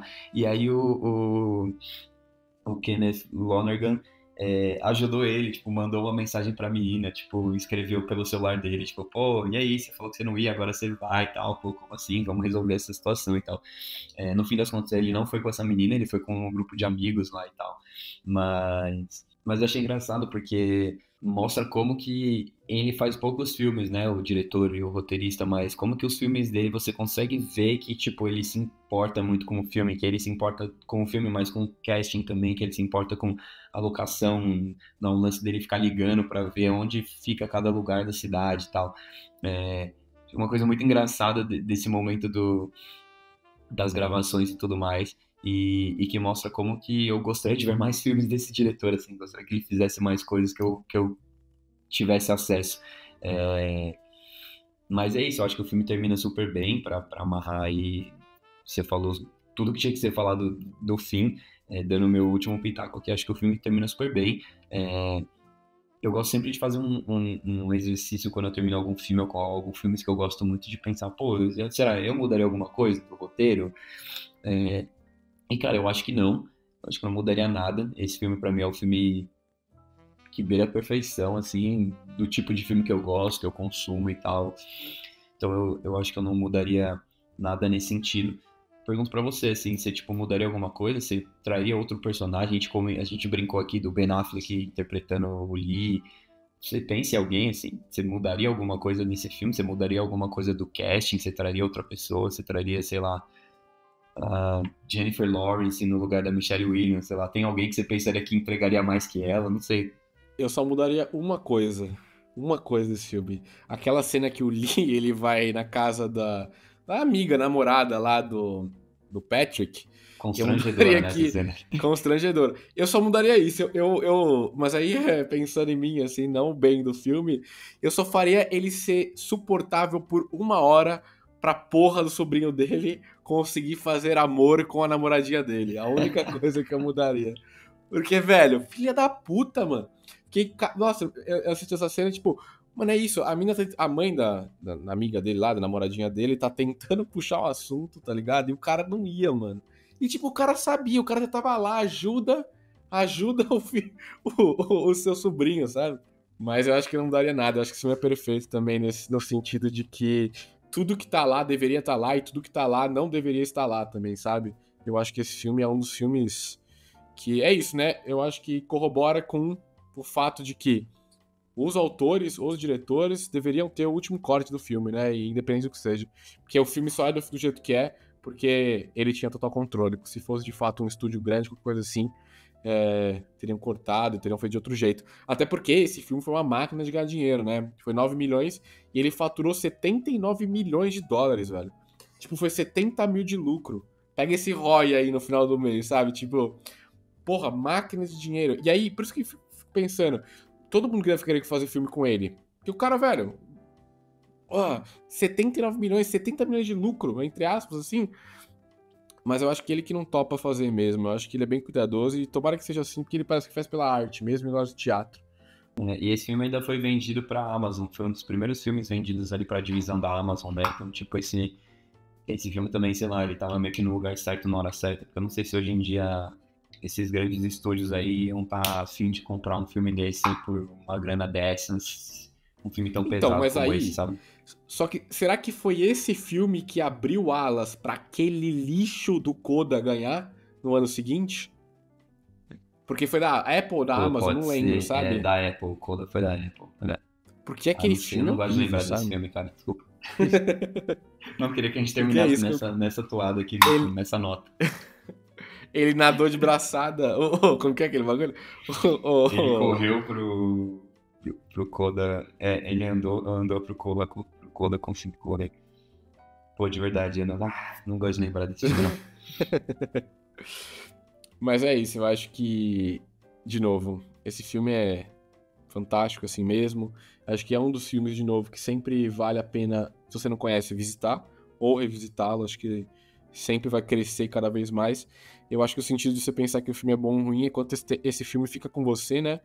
E fica literalmente no sentido de você lembrar dele com a vida ou alguma coisa que aconteça, enfim. Eu acho que esse filme fica com a gente, é um filme que marca. É um filme que faz a gente pensar em algumas coisas com as sutilezas que ele nos apresenta. Mas, então é isso. Antes de a gente finalizar mesmo, aí, como eu sempre falo, eu peço uma indicação de um filme pra gente finalizar. Eu vou te pedir um filme pra você que, depois que você assistiu esse filme, e se acabou de chorar, qual o filme que você assiste depois pra você acabar de rir? Eu vou falar então um filme que eu tenho aqui de atores que participaram, eu até comentei aqui. O Lucas Hedges fez, talvez tenha sido o primeiro filme dele aí maior, um pouco mais conhecido, que é Moonrise Kingdom, que é um filme do Wes Anderson. É um filme que tem toda a patota aí do Wes Anderson e tem o Lucas Hedges. E é um filme que eu acho que dos filmes do Wes Anderson aí é um dos filmes engraçados dele. E é um filme que fala sobre uma paixão na infância e começo da adolescência ali e tal. E tem algumas cenas que acabam sendo bem cômicas nesse sentido. Eu gosto muito do humor Wes Anderson. Se eu voltar aqui em algum episódio para falar de Wes Anderson, vocês vão perceber o quanto que eu gosto. Então eu vou falar Moonrise Kingdom. Não é um filme de comédia nesse sentido, mas é um filme que é bem mais leve aí do que Mochileiro à Beira-Mar. Que, de novo, como eu comentei, é o meu filme depressivo favorito. Esse filme que tá longe de ser depressivo. Então eu acho que fica nessa aí. E aí você vê um Lucas Hedges, um Patrick aí um pouco mais jovem e mais bad boy aí também, que ele é bem bad boy aí no Moonrise Kingdom. Perfeito. E aí eu esqueci de falar, mas eu lembrei aqui qual que era a correlação para finalizar mesmo. Se você Verdade. ouviu até aqui, você vai ouvir a última coisa que eu vou falar, que é isso. Qual que é a relação de Kenneth Lonergan e Hitchcock? Então, vamos lá. O Hitchcock era muito conhecido por participar de seus filmes, né? Então ele fazia algumas pequenas inserções dentro do filme dele. Aparecia, sei lá, no Pássaros, ele aparece com o cachorro lá. Ele tem alguns filmes, Psicose, ele aparece, se não me engano, dirigindo um carro, não lembro exatamente como ele aparece, mas ele sempre aparecia nos seus filmes. E o Kenneth Lonergan também aparece em seus filmes em pequenas pontas. No Manchester by the Sea tem uma hora que ele tá andando com o Patrick lá, ele tá tretando com o Patrick, aí passa um cara e fala: por que você tá falando assim com seu filho, mano? Você é uma folgado, para de falar assim com seu filho. Quem é esse cara? É o diretor. É isso. E também, no primeiro filme dele, ele faz um padre. Ele é o padre que tenta conciliar a família ali também. Então é isso. Hitchcock gostava de aparecer. O Kenneth Lonergan também gosta de aparecer. Só dá um gostinho dele. Meio Stan Lee também ali. Gosta de só dar um... Quem é o melhor ator? Dar um show. Foda, Stan Lee. Que não falava porra nenhuma. O que era foda. Não, esse padre, puta, é complicado, velho. É complicado esse primeiro filme. O cara sem expressão nenhuma, meio assim estranho. Enfim. Mas é isso, primo, cara. Obrigado por topar bater esse papo aqui com a gente. Vou deixar se você quiser falar mais alguma coisa aí no final. Mas te agradeço mais uma vez, com certeza. Eu não gosto muito do Wes Anderson, aí a gente pode ter um programa bom pra falar porque eu não gosto. Eu acho ele muito certinho, não gosto muito disso. Mas, enfim, a gente pode gravar um programa específico pra isso. Diogo, você me indica algum filme que você acha legal de eu ver? Eu não vi muitos mesmo, vi os mais comuns de todos aí dele, Grande Hotel Budapeste. French Dispatch é um filme que eu fiquei puto no cinema, inclusive.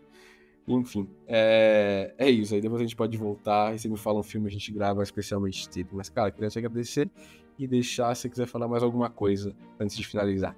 Não, eu só gostaria de falar então que me convide, porque eu vou te provar que o Wes Anderson tá longe de ser certinho. É isso. E se você ouviu até aqui, meu muito obrigado. Não esquece de seguir a gente aqui no Spotify, avaliar, dar aquelas estrelinhas pra gente, que você consegue ver bem embaixo do nome do podcast, ajuda bastante a divulgar.